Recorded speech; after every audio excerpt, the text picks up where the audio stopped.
कृष्ण मनाओ बहोरी।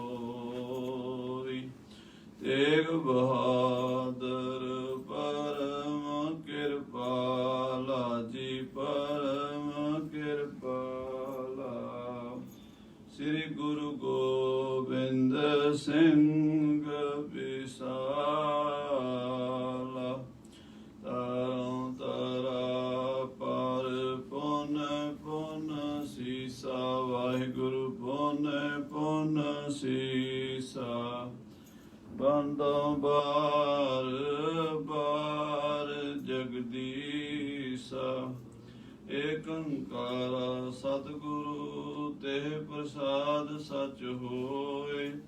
वाहिगुरु जी की फतेह है विघ्न विनाशन सोए।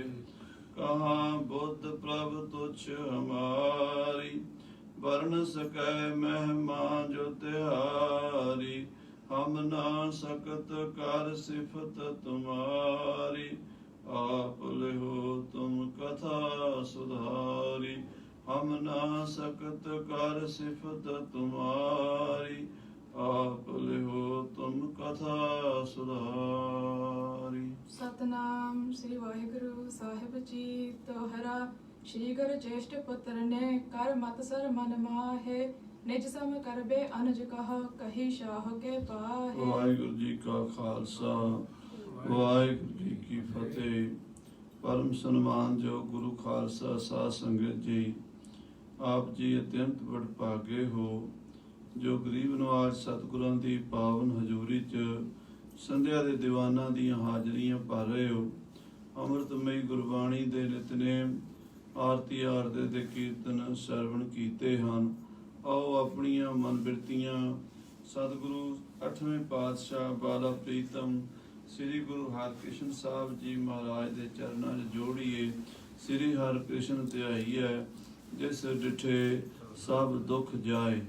सतगुਰਾਂ ਦੀ ਮਹਿਮਾ ਜਦੋਂ ਸਾਰੇ ਸੰਸਾਰ ਵਿੱਚ ਪਸਰ ਗਈ ਤਾਂ ਬਾਬਾ ਰਾਮ ਰਾਏ ਜੀ ਨੂੰ ਇਹਦੇ ਨਾਲ ਬੜੀ ਈਰਖਾ ਹੋਈ ਕਿ ਮੇਰਾ ਛੋਟਾ ਭਾਈ ਗੱਦੀ ਦਾ ਮਾਲਕ ਬਣ ਗਿਆ ਹੈ ਤੇ ਮੈਨੂੰ ਪਿਤਾ ਜੀ ਨੇ ਘਰ ਤੋਂ ਬੇਦਖਲ ਕਰ ਦਿੱਤਾ ਹੈ। ਸੋ ਭਾਵੇਂ ਬਾਬਾ ਰਾਮ ਰਾਏ ਜੀ ਬਹੁਤ ਵੱਡੇ ਰਾਜ ਸਮਾਜ ਦੇ ਮਾਲਕ ਸਨ, ਪਰ ਗੁਰਤਾ ਗੱਦੀ ਨਾ ਮਿਲਣ ਕਰਕੇ ਦੁਖੀ ਸਨ। ਇਸ ਕਰਕੇ ਉਹਨਾਂ ਨੇ ਬਾਦਸ਼ਾਹ ਔਰੰਗਜ਼ੇਬ ਦੇ ਕੰਨ ਭਰੇ ਹਨ ਕਿ ਮੇਰਾ ਛੋਟਾ ਭਾਈ ਮੇਰੇ ਤੋਂ ਵੱਧ ਕੇ ਕਰਾਮਾਤੀ ਹੈ, ਤੁਸੀਂ ਉਸ ਨੂੰ ਦਿੱਲੀ ਸੱਦੋ, ਉਹਦੀਆਂ ਕਰਾਮਾਤਾਂ ਸ਼ਕਤੀਆਂ ਦੇਖੋ। ਬਾਦਸ਼ਾਹ ਦੇ ਕੰਨ ਇਸ ਤਰ੍ਹਾਂ ਭਰ ਦਿੱਤੇ ਈਰਖਾ ਦੇ ਨਾਲ ਵੀ ਜੇ ਗੁਰੂ ਹਰਕ੍ਰਿਸ਼ਨ ਸਾਹਿਬ ਦਿੱਲੀ ਆਉਣਗੇ ਤਾਂ ਫਿਰ ਲੋਕ ਜਿਹੜੇ ਮੇਰੇ ਤੇ ਇਤਰਾਜ਼ ਕਰਦੇ ਆ ਵੀ ਮੈਂ ਬਾਦਸ਼ਾਹ ਦੇ ਨਾਲ ਰਹਿੰਦਾ ਹਾਂ, ਉਹੀ ਸ਼ਰਧਾ ਜਿਹੜੀ ਗੁਰੂ ਹਰਕ੍ਰਿਸ਼ਨ ਸਾਹਿਬ ਤੇ ਰੱਖਦੇ ਨੇ ਉਹਨਾਂ ਦੀ ਘਟ ਜਾਵੇਗੀ ਤੇ ਮੇਰੇ ਪ੍ਰਤੀ ਜੋ ਉਹਨਾਂ ਦੇ ਮਨ ਵਿੱਚ ਸ਼ੰਕਾ ਹੈ ਉਹ ਬਰਾਬਰ ਜਿਹਾ ਹੋ ਜਾਏਗਾ। ਇਸ ਤਰ੍ਹਾਂ ਬਾਬੇ ਰਾਮ ਰਾਏ ਨੇ ਮਾੜੀ ਸੋਚ ਸੋਚੀ ਹੈ। आओ ये कथा के आपां सरवण करिए, प्रेम दे नाल आखिए सतनाम श्री वाहिगुरु साहिब जी। सतनाम श्री वाहिगुरु साहिब जी। श्री गुरु ज्येष्ठ पुत्र ने महाराज दे वड्डे पुत्र बाबा राम राय ने कर मत सर मन माहे। मन दे विच ईर्खा कर लई अपने छोटे भराता सतगुरु हरकृष्ण साहब जी नाल। निज सम करबे अनुज कहा। सतगुरु हरकृष्ण साहब जी ਨੂੰ ਵੀ ਆਪਣੇ ਵਰਗਾ ਬਣਾਉਣ ਵਾਸਤੇ ਭਾਵ ਜਿਹੜਾ ਇਤਰਾਜ਼ ਮੇਰੇ ਤੇ ਲੋਕ ਕਰਦੇ ਨੇ ਕਿ ਬਾਦਸ਼ਾਹ ਦੇ ਕੋਲ ਦਿੱਲੀ ਰਾਮ ਰਾਏ ਰਹਿੰਦਾ ਹੈ, ਉਹੀ ਇਤਰਾਜ਼ ਗੁਰੂ ਹਰਕ੍ਰਿਸ਼ਨ ਸਾਹਿਬ ਤੇ ਵੀ ਕਰਿਆ ਕਰਨਗੇ ਜੇ ਦਿੱਲੀ ਗੁਰੂ ਸਾਹਿਬ ਜੀ ਆ ਗਏ ਤਾਂ। ਕਹੀ ਸ਼ਾਹ ਕੇ ਪਾਹੇ। ਬਾਦਸ਼ਾਹ ਦੇ ਕੰਨ ਭਰਨ ਵਾਸਤੇ ਔਰੰਗਜ਼ੇਬ ਬਾਦਸ਼ਾਹ ਨੂੰ ਇਸ ਤਰ੍ਹਾਂ ਬਾਬੇ ਰਾਮ ਰਾਏ ਨੇ ਮਨਾ ਲਿਆ। ਚੌਪਈ ਸੁਨਨੋ ਰੰਗ ਨੇ ਹਿਰਦੇ ਵਿਚਾਰਾ। ਤੇ ਔਰੰਗਜ਼ੇਬ ਨੇ ਗੱਲਾਂ ਸੁਣ ਕੇ ਆਪਣੇ ਮਨ 'ਚ ਕਿਉਂ ਵਿਚਾਰ ਕੀਤੀ ਇਨ ਮਤ ਸਰ ਕਰ ਬਾਕ ਉਚਾਰਾ ਕਿ ਬਾਬੇ ਰਾਮ ਰਾਏ ਨੇ ਆਪਣੇ ਛੋਟੇ ਭਰਾ ਨਾਲ ਈਰਖਾ ਕੀਤੀ ਹੈ। ਇਸ ਗੱਲ ਦਾ ਬਾਦਸ਼ਾਹ ਨੂੰ ਵੀ ਪਤਾ ਲੱਗ ਗਿਆ। ਅਸੀਂ ਜਦੋਂ ਕੋਈ ਗੱਲ ਈਰਖਾ ਨਾਲ ਦਵੈਸ਼ ਨਾਲ ਕਰਦੇ ਆਂ ਤੇ ਅਗਲਾ ਬੰਦਾ ਸਮਝਦਾਰ ਤਾਂ ਹੁੰਦਾ ਹੀ, ਉਹ ਸਮਝ ਹੀ ਜਾਂਦਾ ਵੀ ਇਹ ਗੱਲ ਕਿਹੜੇ ਪੱਖ ਤੋਂ ਕਰ ਰਿਹਾ ਹੈ। ਸੋ ਔਰੰਗਜ਼ੇਬ ਸਮਝ ਗਿਆ ਕਿ ਰਾਮ ਰਾਏ ਨੇ ਸ੍ਰੀ ਗੁਰੂ ਹਰਿਕ੍ਰਿਸ਼ਨ ਸਾਹਿਬ ਆਪਣੇ ਛੋਟੇ ਭਰਾ ਨਾਲ ਈਰਖਾ ਕਰਕੇ ਇਹ ਬਚਨ ਆਖੇ ਹਨ। ਆਰਥ ਲਹ ਅਲਪਤਿਨ ਹੋਗੀ। ਕਿਉਂਕਿ ਉਹਨਾਂ ਦੀ ਉਮਰ ਅਜੇ ਬਹੁਤ ਛੋਟੀ ਹੈ, ਇਸ ਕਰਕੇ ਉਹਨਾਂ ਨੂੰ ਖੇਚਲ ਦੇਣ ਦੀ ਇਹ ਕੋਸ਼ਿਸ਼ ਕਰ ਰਹੇ ਨੇ ਰਾਮ ਰਾਏ ਜੀ। ਰਹਿਨ ਮਾਤ ਟਿਗ ਬੈਸ ਜਿਨ ਹੋਗੀ। 5 ਸਾਲ ਦੀ 5.5 ਸਾਲ ਦੀ ਉਮਰ ਦੇ ਬੱਚੇ ਹਨ, ਉਹਨਾਂ ਦਾ ਤਾਂ ਇਹ ਸਮਾਂ ਆਪਣੀ ਮਾਤਾ ਦੀ ਗੋਦ ਵਿੱਚ ਖੇਡਣ ਦਾ ਹੈ। ਕਿਵ ਆਵਹ ਹਮ ਕਰਹ ਕਾਰਨ। ਅਸੀਂ ਦਿੱਲੀ ਬੁਲਾਵਾਂਗੇ ਤਾਂ ਦਿੱਲੀ ਕਿਵੇਂ ਆਉਣਗੇ? ਇੰਨੀ ਛੋਟੀ ਉਮਰ ਦੇ ਹਨ, ਜੇ ਦਿੱਲੀ ਆਉਣਗੇ ਤੇ ਉਹਨਾਂ ਨੂੰ ਵੀ ਖੇਚਲ ਹੋਵੇਗੀ ਤੇ ਉਹਨਾਂ ਦੇ ਮਾਤਾ ਜੀ ਵੀ ਨਾਲ ਆਉਣਗੇ, ਸਾਰੇ ਪਰਿਵਾਰ ਨੂੰ ਦਿੱਕਤ ਆਵੇਗੀ। ਨਹ ਨਿਕਸਿਓ ਕਰਤੇ ਕਿਸ ਕਾਰਨ। ਕਿਉਂਕਿ ਅਜੇ ਉਮਰ ਬਹੁਤ ਛੋਟੀ ਹੈ, 5.5 ਸਾਲ ਦੇ ਹਨ ਗੁਰੂ ਜੀ, ਇਸ ਕਰਕੇ ਘਰੋਂ ਨਿਕਲੇ ਹੀ ਨਹੀਂ ਕਦੀ, ਕੱਲੇ ਕਿੱਥੇ ਆਉਣਗੇ ਦਿੱਲੀ ਦੇ ਵਿੱਚ। ਪ੍ਰਾਤ ਭਨੇ ਮਹਿ ਅਦਕ ਸ਼ਰੀਕਾ। ਤੇ ਇਹ ਜਿਹੜੇ ਬਾਬਾ ਰਾਮ ਰਾਏ ਜੀ ਹਨ, ਇਹ ਭਰਾ ਆਪਣੇ ਦਾ ਸ਼ਰੀਕਾ ਨਿਭਾ ਰਹੇ ਹਨ। ਇਹ ਸ਼ਰੀਕੇ ਦੇ ਨਾਲ ਇਦਾਂ ਕਰ ਰਹੇ ਨੇ, ਗੁਰੂ ਸਾਹਿਬ ਜੀ ਨੂੰ ਦਿੱਲੀ ਸਦਣਾ ਚਾਹੁੰਦੇ ਨੇ। ਕਰਹ ਦਵਾਸ਼ ਨਹ ਚਾਹਹ ਨੀਕਾ।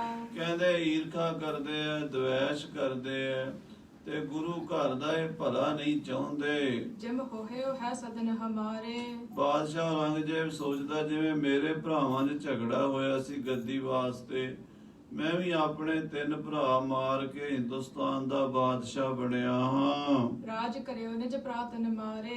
ਆਪਣੇ ਭਰਾਵਾਂ ਨੂੰ ਮਾਰ ਕੇ ਮੈਂ ਦਿੱਲੀ ਦਾ ਬਾਦਸ਼ਾਹ ਬਣਿਆ, ਤਖਤ ਦਾ ਮਾਲਕ ਬਣਿਆ ਹਾਂ। ਤਿਮ ਸਕਰੇ ਜਗ ਮੈਂ ਬਰਤਾਰਾ। ਇਸ ਤਰ੍ਹਾਂ ਇਹ ਸਾਰੀ ਦੁਨੀਆ ਵਿੱਚ ਹੈ ਤੇ ਗੁਰੂ ਕੇ ਪੁੱਤਰਾਂ ਵਿੱਚ ਵੀ ਇਹ ਈਰਖਾਬਾਜ਼ੀ ਮੌਜੂਦ ਹੈ। ਹੋਤ ਸ਼ਰੀਕੇ ਮਹਿ ਦੁਖ ਭਾਰਾ। ਤੇ ਸ਼ਰੀਕੇ 'ਚ ਵੱਡਾ ਭਾਰੀ ਦੁੱਖ ਹੋ ਰਿਹਾ ਹੈ। ਤੈਸੀ ਰੀਤ ਇਨ ਹੋ ਮਹਿ ਭਾਈ। ਸੋ ਇਸ ਤਰ੍ਹਾਂ ਦੀ ਇਹ ਰੀਤ ਜਿਹੜੀ ਹੈ ਗੁਰੂ ਘਰ ਦੇ ਵਿੱਚ ਵੀ ਹੋ ਗਈ ਹੈ ਵੀ ਦੋਵੇਂ ਭਰਾ ਇੱਕ ਦੂਜੀ ਦੀ ਕਾਟ ਕਰ ਰਹੇ ਨੇ। ਭਾਵ ਛੋਟਾ ਗੱਦੀ ਦਾ ਮਾਲਕ ਬਣ ਗਿਆ ਹੈ ਤੇ ਵੱਡਾ ਉਸ ਨੂੰ ਨੀਵਾਂ ਦਿਖਾਣਾ ਚਾਹੁੰਦਾ ਹੈ। ਮਮ ਸਭ ਲਗਨੇ ਗਾਦੀ ਲਈ। ਇਹ ਬਾਬਾ ਰਾਮ ਰਾਏ ਦੇ ਮਨ 'ਚ ਜੈਲਸ ਹੋ ਰਹੀ ਹੈ ਕਿ ਮੈਂ ਵੱਡਾ ਆ ਤੇ ਛੋਟਾ ਭਰਾ ਗੱਦੀ ਲੈ ਗਿਆ ਹੈ। ਤਿੰਨ ਪਠ ਦੂਤ ਹਕਾਰੋ ਜਬ। ਕਹਿੰਦੇ ਜਦੋਂ ਉਹਨਾਂ ਨੂੰ ਦਿੱਲੀ ਸੱਦਾਂਗੇ ਦੂਤ ਭੇਜ ਕੇ, ਇਸ ਕਰ ਸਰਾਪ ਨ ਕੁਛ ਕਹਿ ਤਬ। ਕਿਤੇ ਉਹ ਕੋਈ ਸਰਾਪ ਨਾ ਦੇ ਦੇਣ, ਕਿਉਂਕਿ ਗੱਦੀ ਉਹ ਵੀ ਬੜੀ ਵੱਡੀ ਹੈ, ਗੁਰੂ ਨਾਨਕ ਦੀ ਗੱਦੀ ਹੈ, ਉਹਨਾਂ ਦੇ ਰਸਨਾ ਦੇ ਬੋਲ ਪੂਰੇ ਹੁੰਦੇ ਹਨ। ਪ੍ਰਥਮ ਹਕਾਰੇ ਇਹ ਚਲ ਆਇਆ ਹੋ। ਪਹਿਲਾਂ ਬੁਲਾਇਆ ਸੀ ਤੇ ਰਾਮ ਰਾਏ ਆ ਗਿਆ ਸੀ ਸਾਡੇ ਕੋਲ। ਅਜ਼ਮਤ ਜਤ ਕਰ ਇਤਹ ਪਠਾਇਆ ਹੋ। ਇਹ ਆਪਣੀਆਂ ਕਰਾਮਾਤਾਂ ਸ਼ਕਤੀਆਂ ਦੇ ਨਾਲ ਆਇਆ ਸੀ, ਪਿਤਾ ਜੀ ਨੇ ਭੇਜਿਆ ਸੀ ਗੁਰੂ ਹਰਿ ਰਾਏ ਸਾਹਿਬ ਜੀ ਮਹਾਰਾਜ 7ਵੇਂ ਪਾਤਸ਼ਾਹ ਨੇ। ਜੋ ਹਮ ਚਾਹਤ ਸਕਲ ਕਰਵਾਇਆ ਹੋ। ਜੋ ਅਸੀਂ ਚਾਹੁੰਦੇ ਸੀ ਕਰਾਮਾਤਾਂ ਦੇ ਜ਼ੋਰ ਨਾਲ ਇਹਨੇ ਕਰਕੇ ਵਿਖਾ ਦਿੱਤਾ ਹੈ। ਬਾਬੇ ਰਾਮ ਰਾਏ ਕੋਲ ਬੜੀ ਕਰਾਮਾਤ ਹੈ, ਬੜੀ ਸ਼ਕਤੀ ਹੈ।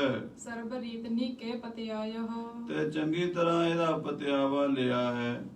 ਹਰ ਜਗ੍ਹਾ ਤੇ ਬਾਬਾ ਰਾਮ ਰਾਏ ਪਾਸ ਹੋਏ ਨੇ। ਕਰਾਮਾਤਾਂ ਸ਼ਕਤੀਆਂ ਵਿੱਚ ਇਹਨਾਂ ਦਾ ਕੋਈ ਸਾਨੀ ਨਹੀਂ ਹੈ। ਅਬ ਜੇ ਕਰ ਕਰ ਜ਼ੋਰ ਹਕਾਰ ਹੈ। ਜੇ ਮੈਂ ਹੁਣ ਜ਼ਬਰਦਸਤੀ ਕਰਕੇ ਜ਼ੋਰ ਕਰਕੇ 8ਵੇਂ ਪਾਤਸ਼ਾਹ ਨੂੰ ਦਿੱਲੀ ਸੱਦਾਂਗਾ, ਸ਼ਾਹ ਦਵਾਸ਼ ਕੋ ਠਠ ਹੈ ਵਿਚਾਰ ਹੈ। ਤੇ ਲੋਕ ਕਹਿਣਗੇ ਵੀ ਬਾਦਸ਼ਾਹ ਗੁਰੂ ਘਰ ਨਾਲ ਈਰਖਾ ਕਰਦਾ ਹੈ, ਮੇਰੀ ਬਦਨਾਮੀ ਵੀ ਹੋਵੇਗੀ। ਔਰੰਗਜ਼ੇਬ ਕਿਉਂਕਿ ਰਾਜਨੀਤਿਕ ਬੰਦਾ ਸੀਗਾ, ਰਾਜਨੀਤੀ ਬੰਦੇ ਕਈ ਪੱਖਾਂ ਤੋਂ ਸੋਚਦੇ ਆ। ਮੇਨ ਉਹਨਾਂ ਨੂੰ ਆਪਣੀ ਕੁਰਸੀ ਦਾ ਫਿਕਰ ਹੁੰਦਾ ਵੀ ਸਾਡੀ ਕੁਰਸੀ ਨਾ ਖੁੱਸ ਜਾਵੇ, ਕੋਈ ਸਮਾਜ ਦੇ ਵਿੱਚ ਸਾਡੇ ਖਿਲਾਫ ਕੋਈ ਬਗਾਵਤ ਨਾ ਹੋ ਜਾਵੇ, ਸਾਡਾ ਦਬਦਬਾ ਵੀ ਬਣਿਆ ਰਵੇ, ਸਾਡਾ ਮਾਣ ਸਤਿਕਾਰ ਵੀ ਬਣਿਆ ਰਵੇ। ਇਦਾਂ ਦੀਆਂ ਚਾਲਾਂ ਰਾਜਨੀਤਿਕ ਲੋਕ ਚੱਲਦੇ ਰਹਿੰਦੇ ਆ। ਔਰੰਗਜ਼ੇਬ ਸੋਚਦਾ ਵੀ ਕਿਤੇ ਗੁਰੂ ਹਰਿਕ੍ਰਿਸ਼ਨ ਸਾਹਿਬ ਨੂੰ ਦਿੱਲੀ ਮੈਂ ਸੱਦ ਲਵਾਂ, ਉਮਰ ਉਹਨਾਂ ਦੀ ਬਹੁਤ ਛੋਟੀ ਹੈ, ਲੋਕਾਂ ਵਿੱਚ ਚਰਚਾ ਚੱਲ ਪੈਣੀ ਹੈ, ਬਾਦਸ਼ਾਹ ਗੁਰੂ ਘਰ ਨਾਲ ਪੁਰਾਣੀਆਂ ਦੁਸ਼ਮਣੀਆਂ ਕੱਢ ਰਿਹਾ ਹੈ। ਵੱਡੋ ਪ੍ਰਾਤ ਜੇ ਪਹੁੰਚਿਓ ਪਾਸ। ਜੇ ਵੱਡਾ ਭਾਈ ਰਾਮ ਰਾਏ ਸਾਡੇ ਕੋਲ ਆ ਗਿਆ ਹੈ, ਮਮ ਅਧੀਨ ਪੁਨ ਰਹਿ ਕਿਆ ਆਸ। ਤੇ ਮੇਰੇ ਕੋਲ ਹੀ ਰਹਿੰਦਾ, ਮੇਰੇ ਅਧੀਨ ਹੀ ਰਹਿੰਦਾ, ਮੇਰੇ ਉਲਟ ਨਹੀਂ ਚੱਲਦਾ। ਜਿਹੜਾ ਕੰਮ ਮੈਂ ਰਾਮ ਰਾਏ ਨੂੰ ਕਹਿਣਾ, ਬਾਬਾ ਰਾਮ ਰਾਏ ਮੇਰਾ ਉਹ ਕੰਮ ਕਰ ਦਿੰਦਾ ਹੈ। ਆਪਣੀ ਸ਼ਕਤੀ ਕਰਾਮਾਤ ਦੇ ਨਾਲ ਮੇਰੀਆਂ ਸਾਰੀਆਂ ਮੁਰਾਦਾਂ ਬਾਬੇ ਰਾਮ ਰਾਏ ਤੋਂ ਪੂਰੀਆਂ ਹੋਈਆਂ ਨੇ। इम विचार और नौ रंग कह। ਇਸ ਤਰ੍ਹਾਂ ਬੜੀ ਲੰਮੀ ਦੀਰਘ ਵਿਚਾਰ ਕਰਕੇ ਔਰੰਗਜ਼ੇਬ ਬੋਲਿਆ, क्या कह बात बुलावन चाह। ਬਾਬਾ ਜੀ ਇਹ ਦੱਸੋ ਵੀ ਆਪਾਂ ਗੁਰੂ ਹਰਕ੍ਰਿਸ਼ਨ ਸਾਹਿਬ ਨੂੰ ਕਿਹੜੇ ਬਹਾਨੇ ਨਾਲ ਦਿੱਲੀ ਸੱਦੀਏ? ਕਿਉਂਕਿ ਕਿਸੇ ਨੂੰ ਬੁਲਾਉਣ ਦਾ ਕੋਈ ਨਾ ਕੋਈ ਬਹਾਨਾ ਹੁੰਦਾ ਹੈ। ਕੋਈ ਪ੍ਰੋਗਰਾਮ ਹੈ, ਸਾਡੇ ਘਰ ਆਓ, ਵਿਆਹ ਹੈ, ਤੁਸੀਂ ਸਾਡੇ ਘਰ ਆਓ, ਕੋਈ ਮਰ ਗਿਆ, ਜੰਮ ਪਿਆ, ਤਾਂ ਹੀ ਕੋਈ ਨਾ ਕੋਈ ਤਾਂ ਕੋਈ ਰਾਜਨੀਤਿਕ ਕਾਰਨ ਹੋਵੇ, ਕੋਈ ਸਮਾਜਿਕ ਕਾਰਨ ਹੋਵੇ, ਕੋਈ ਹੋਰ ਕਾਰਨ ਹੋਵੇ ਤੇ ਅਸੀਂ ਗੁਰੂ ਸਾਹਿਬ ਨੂੰ ਬੁਲਾਈਏ। ਹੁਣ ਦੱਸੋ ਉਹਨਾਂ ਨੂੰ ਬਿਨਾਂ ਮਤਲਬ ਦੇ, ਬਿਨਾਂ ਪ੍ਰਯੋਜਨ ਦੇ ਦਿੱਲੀ ਕਿਵੇਂ ਸੱਦੀਏ? अजमत हेरन के रह कारण। ਕਰਾਮਾਤਾਂ ਵੇਖਣ ਵਾਸਤੇ ਜੇ ਸੱਦਦੇ ਹਾਂ सो तुम कीनस प्रथम दिखारन। ਉਹ ਤਾਂ ਤੁਸੀਂ ਪਹਿਲਾਂ ਹੀ ਬੜੀਆਂ ਮੈਨੂੰ ਦਿਖਾ ਚੁੱਕੇ ਹੋ। ਮੈਂ ਕਰਾਮਾਤਾਂ ਦੇਖ ਦੇਖ ਕੇ ਤੁਹਾਡੀਆਂ ਬਹੁਤ ਪ੍ਰਸੰਨ ਹੋਇਆ। ਮੇਰੇ ਕੋਲ ਤੁਸੀਂ ਹਰ ਤਰ੍ਹਾਂ ਦੀ ਕਰਾਮਾਤ ਦਿਖਾਈ ਹੈ। ਇਸ ਕਰਕੇ ਮੈਂ ਹੁਣ ਇਹ ਬਹਾਨਾ ਨਹੀਂ ਕਰ ਸਕਦਾ ਕਿ ਮੈਂ ਹੋਰ ਕਰਾਮਾਤ ਵੇਖਣੀ ਗੁਰੂ ਘਰ ਦੀ। ਤੁਸੀਂ ਦਿਖਾ ਹੀ ਚੁੱਕੇ ਹੋ ਬਾਬਾ ਰਾਮ ਰਾਏ ਜੀ। अब निष्फल ही दूत पठन है। ਇਸ ਕੰਮ ਦੇ ਵਾਸਤੇ ਕੀਰਤਪੁਰ ਸਾਹਿਬ ਬੰਦਾ ਭੇਜਣਾ, ਦੂਤ ਭੇਜਣਾ ਨਿਸਫਲ ਹੈ। ਕਿਉਂਕਿ ਸਤਿਗੁਰੂ ਜੀ ਤਾਂ ਆ ਜਾਣਗੇ, ਪਰ ਲੋਕਾਂ ਨੇ ਕਹਿਣਾ ਵੀ ਕਰਾਮਾਤਾਂ ਦੇਖਣ ਲਈ ਆਇਆ। ਬਾਦਸ਼ਾਹ ਦੇ ਕੋਲ ਕਰਾਮਾਤਾਂ ਦੇਖਣੀ ਚਾਹੁੰਦਾ ਬਾਦਸ਼ਾਹ, ਤਾਂ ਗੁਰੂ ਸਾਹਿਬ ਨੂੰ ਬੁਲਾਇਆ। ਇਸ ਕਰਕੇ ਇਹ ਮੈਂ ਸੋਚਦਾ ਆ ਵੀ ਉਹਨਾਂ ਨੂੰ ਕਿਹੜੇ ਬਹਾਨੇ ਨਾਲ ਦਿੱਲੀ ਸੱਦੀਏ। लग बे आवन तिन हो कठन है। ਨਾਲੇ ਉਮਰ ਉਹਨਾਂ ਦੀ ਬਹੁਤ ਛੋਟੀ ਹੈ, 5.5 ਸਾਲ ਦੇ ਹਨ, ਅਜੇ ਬਾਲ ਅਵਸਥਾ ਹੈ। ਇਸ ਕਰਕੇ ਇਹ ਉਮਰ ਤਾਂ ਮਾਤਾ ਦੀ ਗੋਦ ਵਿੱਚ ਰਹਿਣ ਦੀ ਹੁੰਦੀ ਹੈ। ਮਾਤਾ ਦੀ ਗੋਦ ਛੱਡ ਕੇ ਦਿੱਲੀ ਦਰਬਾਰ ਵਿੱਚ ਕਿਵੇਂ ਆਉਣਗੇ? ਇੰਨੀ ਛੋਟੀ ਉਮਰ ਦੇ ਹਨ। एक श्री गुर के सुत है दो। ਇੱਕੋ ਹੀ ਸਾਡੇ ਗੁਰੂ ਮਹਾਰਾਜ ਸਾਹਿਬ ਸ੍ਰੀ ਗੁਰੂ ਹਰਿਰਾਏ ਸਾਹਿਬ ਦੇ ਤੁਸੀਂ ਦੋ ਪੁੱਤਰ ਹੋ। ਬਾਬਾ ਰਾਮ ਰਾਏ ਜੀ ਤੁਸੀਂ ਵੱਡੇ ਹੋ ਤੇ ਸ੍ਰੀ ਹਰਕ੍ਰਿਸ਼ਨ ਸਾਹਿਬ ਜੀ ਸਤਿਗੁਰੂ ਜੀ ਛੋਟੇ ਹਨ, ਤੁਹਾਡੇ ਭਾਈ ਹਨ। अद अजमत मह समसर हो। ਇਹ ਤਾਂ ਮੈਨੂੰ ਪਤਾ ਵੀ ਜਿੰਨੀ ਕਰਾਮਾਤ ਤੁਹਾਡੇ ਕੋਲ ਹੈ ਉਹਨਾਂ ਕੋਲ ਵੀ ਜ਼ਰੂਰ ਹੋਵੇਗੀ, ਕਿਉਂਕਿ ਪਿਤਾ ਦੇ ਇੱਕੋ ਪਿਤਾ ਦੇ ਪੁੱਤਰ ਹੋ ਦੋਵੇਂ ਭਰਾ ਤੁਸੀਂ। के दोसा लग गादी पर टीका। ਹਾਂ, ਜਾਂ ਉਹ ਛੋਟੇ ਹਨ ਪਰ ਗੱਦੀ ਉਹਨਾਂ ਨੂੰ ਮਿਲੀ ਹੋਈ ਆ। ਹੋ ਸਕਦਾ ਤੁਹਾਡੇ ਨਾਲੋਂ ਵੀ ਜ਼ਿਆਦਾ ਵੱਡੇ ਹੋਣ ਕਰਾਮਾਤ ਵਿੱਚ, तुम ते हुआ है अधिक बदी का। ਕਿਉਂਕਿ ਉਹਨਾਂ ਨੂੰ ਗੁਰੂ ਨਾਨਕ ਦੀ ਗੱਦੀ ਦਾ ਤਿਲਕ ਲੱਗਾ ਹੈ ਉਹਨਾਂ ਦੇ ਮੱਥੇ ਤੇ। ਗੁਰੂ ਮਹਾਰਾਜ 8ਵੇਂ ਪਾਤਸ਼ਾਹ ਬਣੇ ਨੇ ਉਹ ਗੁਰੂ ਨਾਨਕ ਦੇ ਘਰ ਦੇ। ਹੋ ਸਕਦਾ ਵੀ ਤੁਹਾਡੇ ਨਾਲੋਂ ਜ਼ਿਆਦਾ ਪਾਵਰ ਦੇ ਮਾਲਕ ਹੋਣ ਉਹ। लग बे ते जब होए बेसाला। ਜਦੋਂ ਉਮਰ ਵੱਡੀ ਹੋ ਜਾਏਗੀ, ਅਜੇ ਤਾਂ ਛੋਟੇ ਹਨ, ਜਦੋਂ ਜਵਾਨੀ ਚੜ੍ਹਨਗੇ करह कारण को तिस काला। ਉਦੋਂ ਬੁਲਾ ਲਾਂਗੇ ਉਹਨਾਂ ਨੂੰ। ਜਦੋਂ ਉਹ ਗੱਲਬਾਤ ਕਰਨ ਜੋਗੇ ਹੋ ਜਾਣਗੇ, ਸਾਨੂੰ ਮਿਲਣ ਜੋਗੇ ਹੋ ਜਾਣਗੇ, ਕਚਹਿਰੀ ਚ ਆਉਣ ਜੋਗੇ ਹੋ ਜਾਣਗੇ, ਘੱਟੋ ਘੱਟ 12-15 ਸਾਲ ਦੀ ਉਮਰ ਹੋਵੇ ਨਾ। ਇੰਨੀ ਛੋਟੀ ਉਮਰ 5 ਸਾਲ ਦੀ ਉਮਰ 'ਚ ਉਹਨਾਂ ਨੂੰ ਬੁਲਾਈਏ ਤੇ ਲੋਕਾਂ ਨੇ ਸਾਨੂੰ ਵੀ ਕਹਿਣਾ ਵੀ ਬਾਦਸ਼ਾਹ ਨੇ ਸਿਆਣਪ ਨਹੀਂ ਕੀਤੀ ਤੇ ਮੇਰੀ ਵੀ ਬਦਨਾਮੀ ਹੋਵੇਗੀ। ਬਾਬਾ ਜੀ अब तो अनुचित बात बेचारा। ਹੁਣ ਤੁਸੀਂ ਸਿਆਣੇ ਹੋ ਬਾਬਾ ਰਾਮ ਰਾਏ ਜੀ, ਵੀ ਇਸ ਉਮਰ ਦੇ ਵਿੱਚ ਉਹਨਾਂ ਨੂੰ ਇੱਥੇ ਬੁਲਾਣਾ, 5-5.5 ਸਾਲ ਦੀ ਉਮਰ ਦੇ ਵਿੱਚ ਉਹਨਾਂ ਨੂੰ ਖੇਚਲ ਦੇਣੀ, ਇਹ ਕੋਈ ਚੰਗੀ ਗੱਲ ਮੈਨੂੰ ਨਜ਼ਰ ਨਹੀਂ ਆਈ। पटका दूत न निकट हकार। ਇਸ ਕਰਕੇ ਬਾਬਾ ਜੀ ਦੂਤ ਭੇਜ ਕੇ ਉਹਨਾਂ ਨੂੰ ਇੱਥੇ ਦਿੱਲੀ ਨਾ ਸੱਦੀਏ, ਜੇ ਥੋੜਾ ਸਮਾਂ ਰੁਕ ਜਾਈਏ। 2-4 ਸਾਲਾਂ ਨੂੰ ਉਹ ਚੰਗੇ ਹੋ ਜਾਣਗੇ, ਹੁਸ਼ਿਆਰ ਹੋ ਜਾਣਗੇ, ਫਿਰ ਉਹਨਾਂ ਨੂੰ ਬੁਲਾ ਲਵਾਂਗੇ। सुन श्री राम राय तब कहे। ਬਾਬਾ ਰਾਮ ਰਾਏ ਜੀ ਬਾਦਸ਼ਾਹ ਔਰੰਗਜ਼ੇਬ ਦੀ ਗੱਲ ਸੁਣ ਕੇ ਕਹਿਣ ਲੱਗੇ, एम विचार तुम नीके लहे। ਇਹ ਬਾਦਸ਼ਾਹ ਸਲਾਮਤ, ਤੁਸੀਂ ਸਿਆਣੇ ਹੋ, ਇਹ ਵਿਚਾਰ ਤੁਸੀਂ ਚੰਗੀ ਤਰ੍ਹਾਂ ਕੀਤੀ ਹੈ। होत है कारण की जगबाती। ਦੇਖੋ, ਬੁਲਾਉਣ ਵਾਸਤੇ ਦੋ ਕਾਰਨ ਹੁੰਦੇ ਨੇ। ਦੋਹਾਂ ਕਾਰਨਾਂ ਤੋਂ ਕਿਸੇ ਨੂੰ ਬੁਲਾਇਆ ਜਾ ਸਕਦਾ। ਗੁਰੂ ਸਾਹਿਬ ਨੂੰ ਵੀ ਦੋ ਕਾਰਨਾਂ ਕਰਕੇ ਸੱਦਿਆ ਜਾ ਸਕਦਾ ਦਿੱਲੀ ਵਿੱਚ। गर्भत करके बल बखियाती। ਹਾਂ, ਬਲ ਦੇ ਨਾਲ, ਸ਼ਕਤੀ ਦੇ ਨਾਲ ਤੁਸੀਂ ਬੁਲਾ ਸਕਦੇ ਹੋ। ਤੁਸੀਂ ਮਾਲਕ ਹੋ ਹਿੰਦੁਸਤਾਨ ਦੇ, ਕਿਉਂਕਿ ਤੁਹਾਡਾ ਹੁਕਮ ਕੋਈ ਮੋੜ ਨਹੀਂ ਸਕਦਾ। ਬਾਦਸ਼ਾਹ ਦਾ ਹੁਕਮ ਖੁਦਾ ਦਾ ਹੁਕਮ ਮੰਨਿਆ ਜਾਂਦਾ ਸੀ। ਉਹ ਸਮਾਂ ਹੀ ਐਸਾ ਸੀ। ਤੋ ਬਾਦਸ਼ਾਹ ਤੁਹਾਡਾ ਹੁਕਮ ਤੇ ਕੋਈ ਮੋੜ ਨਹੀਂ ਸਕਦਾ। ਜਿਹਨੂੰ ਵੀ ਤੁਸੀਂ ਭੇਜੋ ਉਹਨੂੰ ਜਾਣਾ ਪਏਗਾ, ਜਿਹਨੂੰ ਬੁਲਾਓ ਉਹਨੂੰ ਆਣਾ ਪਏਗਾ। ਹਾਂਜੀ, ਸੋ ਨਹ ਆਛੀ ਬਿਗਨ ਪਰਤ ਹੈ। ਤੇ ਉਹ ਜਿਹੜੀ ਗੱਲ ਹੈ ਨਾ ਵੀ ਤੁਸੀਂ ਹੁਕਮ ਦੇ ਕੇ ਬੁਲਾਓ ਗੁਰੂ ਸਾਹਿਬ ਨੂੰ ਜ਼ਬਰਦਸਤੀ ਫੌਜਾਂ ਭੇਜ ਕੇ, ਉਹ ਤਾਂ ਗੱਲ ਠੀਕ ਨਹੀਂ ਲੱਗਦੀ ਮੈਨੂੰ ਵੀ। ਉਹਦੇ ਵਿੱਚ ਤੁਹਾਡੀ ਬਦਨਾਮੀ ਹੋਣ ਦਾ ਡਰ ਹੈ, ਉਹਦੇ 'ਚ ਬੜਾ ਭਾਰੀ ਵਿਘਨ ਹੈ। ਤੁਸੀਂ ਏਡੇ ਵੱਡੇ ਬਾਦਸ਼ਾਹ ਹੋ, ਹਿੰਦੁਸਤਾਨ ਦੇ ਮਾਲਕ ਹੋ, ਤੇ ਤੁਹਾਨੂੰ ਲੋਕ ਕਹਿਣਗੇ ਵੀ ਇਹ ਕੰਮ ਬਾਦਸ਼ਾਹ ਨੇ ਚੰਗਾ ਨਹੀਂ ਕੀਤਾ, ਸਿਆਣਿਆਂ ਵਾਲਾ ਨਹੀਂ ਕੀਤਾ। ਜਿਹੜਾ ਬਾਲਾ ਪ੍ਰੀਤਮ ਜੀ ਨੂੰ 5.5 ਸਾਲ ਦੇ ਸਤਿਗੁਰੂ ਜੀ ਹਨ, ਉਹਨਾਂ ਨੂੰ ਦਿੱਲੀ ਬੁਲਾ ਲਿਆ ਹੈ। ਦੇਤ ਸਰਾਪ ਕੋ ਕ੍ਰੋਧ ਕਰਤ ਹੈ। ਨਾਲੇ ਮੇਰੇ ਭਾਈ ਕੋਲ ਗੁਰਤਾ ਗੱਦੀ ਹੈ, ਕੋਈ ਨਾਰਾਜ਼ ਹੋ ਕੇ ਬਚਨ ਕਰ ਦੇਣ ਤਾਂ ਉਹਨਾਂ ਦਾ ਬਚਨ ਟਲਣਾ ਨਹੀਂ। ਇਸ ਗੱਲ ਦਾ ਰਾਮ ਰਾਏ ਨੂੰ ਵੀ ਇਲਮ ਸੀ, ਤੇ ਭਾਵੇਂ ਈਰਖਾ ਕਰਦਾ ਸੀ ਸਤਿਗੁਰੂ ਜੀ ਨਾਲ, ਪਰ ਇਹਨਾਂ ਉਹਨੂੰ ਪਤਾ ਸੀ ਵੀ ਜੋ ਉਹਨਾਂ ਦੀ ਰਸਨਾ ਤੋਂ ਬਚਨ ਨਿਕਲ ਜਾਣੇ ਆ ਉਹ ਪੂਰੇ ਹੋਣੇ। ਹਾਂਜੀ, ਬਿਨਾ ਬਖਾਨ ਬੁਲਾਵਨ ਕਰਨਾ। ਇਸ ਕਰਕੇ ਬਾਦਸ਼ਾਹ ਸਲਾਮਤ ਜ਼ਬਰਦਸਤੀ ਤਾਂ ਆਪਾਂ ਉਹਨਾਂ ਨੂੰ ਨਹੀਂ ਬੁਲਾ ਸਕਦੇ। ਹਾਂ, ਬੇਨਤੀ ਕਰੀਏ ਨਿਮਰਤਾ ਦੇ ਨਾਲ, ਅਧੀਨਗੀ ਦੇ ਨਾਲ ਵੀ ਮਹਾਰਾਜ ਜੀ ਕਿਰਪਾ ਕਰੋ, ਦਿੱਲੀ ਤਸ਼ਰੀਫ ਲਿਆਓ, ਆਪਣੇ ਮੁਕੱਦਸ ਚਰਨ ਸਾਡੇ ਘਰ ਪਾ ਕੇ ਸਾਡੇ ਘਰਾਂ ਨੂੰ ਪਵਿੱਤਰ ਕਰੋ। ਇਹਨੀ ਕੋ ਪਰਸ਼ੋਤਮ ਵਰਣਾ। ਇਹ ਗੱਲ ਜਿਹੜੀ ਹੈ ਉੱਤਮ ਪੁਰਸ਼ਾਂ ਨੇ ਤਰੀਕਾ ਦੱਸਿਆ, ਸਿਆਣਿਆਂ ਬੰਦਿਆਂ ਨੇ, ਵੀ ਜੇ ਪਿਆਰ ਨਾਲ ਗੱਲ ਬਣੇ ਫਿਰ ਜ਼ਬਰਦਸਤੀ ਨਹੀਂ ਕਰਨੀ ਚਾਹੀਦੀ। ਪਿਆਰ ਨਾਲ ਹੱਥ ਜੋੜਿਆ ਜੇ ਗੁਰੂ ਜੀ ਆ ਜਾਂਦੇ ਨੇ, ਗੁਰੂ ਹਰਕ੍ਰਿਸ਼ਨ ਸਾਹਿਬ ਜੀ ਦਿੱਲੀ, ਤੇ ਸਾਨੂੰ ਫੌਜਾਂ ਭੇਜਣ ਦੀ ਕੀ ਲੋੜ ਹੈ? ਬੇਨਤੀ ਕਰਕੇ ਵੇਖੋ ਨਿਮਰਤਾ ਨਾਲ, ਗੁਰੂ ਸਾਹਿਬ ਕਿਰਪਾ ਕਰਨ, ਬੇਨਤੀ ਮੰਨ ਕੇ ਦਿੱਲੀ ਆ ਜਾਣ। ਇਮ ਕਰਤੇ ਸਭ ਬਿਗਨ ਬਿਨਾਸ਼ ਹੈ। ਇਹ ਬਾਦਸ਼ਾਹ ਜੇ ਇਸ ਤਰ੍ਹਾਂ ਗੁਰੂ ਸਾਹਿਬ ਜੀ ਆਉਂਦੇ ਨੇ ਫਿਰ ਕੋਈ ਵਿਘਨ ਨਹੀਂ ਪੈਂਦਾ, ਫਿਰ ਤੁਹਾਨੂੰ ਡਰਨ ਦੀ ਲੋੜ ਨਹੀਂ। ਬੇਨਤੀ ਕਰਕੇ ਪਿਆਰ ਨਿਮਰਤਾ ਨਾਲ 8ਵੇਂ ਪਾਤਸ਼ਾਹ ਨੂੰ ਦਿੱਲੀ ਸੱਦ ਲਵੋ ਤੁਸੀਂ ਇੱਕ ਵਾਰੀ। ਨਿਤ ਪ੍ਰਤ ਮੰਗਲ ਮਹਤ ਪ੍ਰਕਾਸ਼ ਹੈ। ਉਹਨਾਂ ਦੇ ਆਉਣ ਨਾਲ ਇੱਥੇ ਬੜੀਆਂ ਰੌਣਕਾਂ ਲੱਗਣਗੀਆਂ, ਹੋਰ ਸੰਗਤਾਂ ਵੀ ਇਕੱਠੀਆਂ ਹੋਣਗੀਆਂ ਦਿੱਲੀ ਦੇ ਵਿੱਚ। ਜਾਂ ਤੇ ਕਰੋ ਵਿਚਾਰਨ ਐਸੇ। ਇਸ ਕਰਕੇ ਬਾਬਾ ਰਾਮ ਰਾਏ ਜੀ ਬਾਦਸ਼ਾਹ ਨੂੰ ਕਹਿੰਦੇ ਆ ਤੁਸੀਂ ਇਸ ਤਰ੍ਹਾਂ ਦੀ ਵਿਚਾਰ ਕਰੋ ਆਪਣੇ ਮਨ ਵਿੱਚ, ਸੋ ਆਵਹਿ ਅਰ ਸੁਖ ਹੋਏ ਜੈਸੇ, ਕਿ ਗੁਰੂ ਹਰਕ੍ਰਿਸ਼ਨ ਸਾਹਿਬ ਜੀ ਆਰਾਮ ਨਾਲ ਹੀ ਦਿੱਲੀ ਆ ਜਾਣ ਤੇ ਕਿਸੇ ਤਰ੍ਹਾਂ ਦਾ ਕੋਈ ਕਲੇਸ਼ ਨਾ ਹੋਵੇ, ਪਿਆਰ ਨਾਲ ਹੀ ਸੁੱਖ ਨਾਲ ਹੀ ਸਾਰਾ ਕੰਮ ਠੀਕ ਹੋ ਜਾਵੇ। ਕਰਸਨ ਮਾਨ ਹਕਾਰ ਹੋਤਾ ਹੂੰ। ਇਹ ਬਾਦਸ਼ਾਹ ਸਲਾਮਤ ਤੁਸੀਂ ਉਹਨਾਂ ਦੇ ਰੁਤਬੇ ਦੇ ਮੁਤਾਬਕ ਸਨਮਾਨ ਦੇ ਨਾਲ ਹੀ ਉਹਨਾਂ ਨੂੰ ਸੱਦਾ ਭੇਜੋ, ਕਿਉਂਕਿ ਉਹ ਗੁਰੂ ਨਾਨਕ ਜੀ ਗੱਦੀ ਦੇ 8ਵੇਂ ਵਾਰਸ ਹਨ।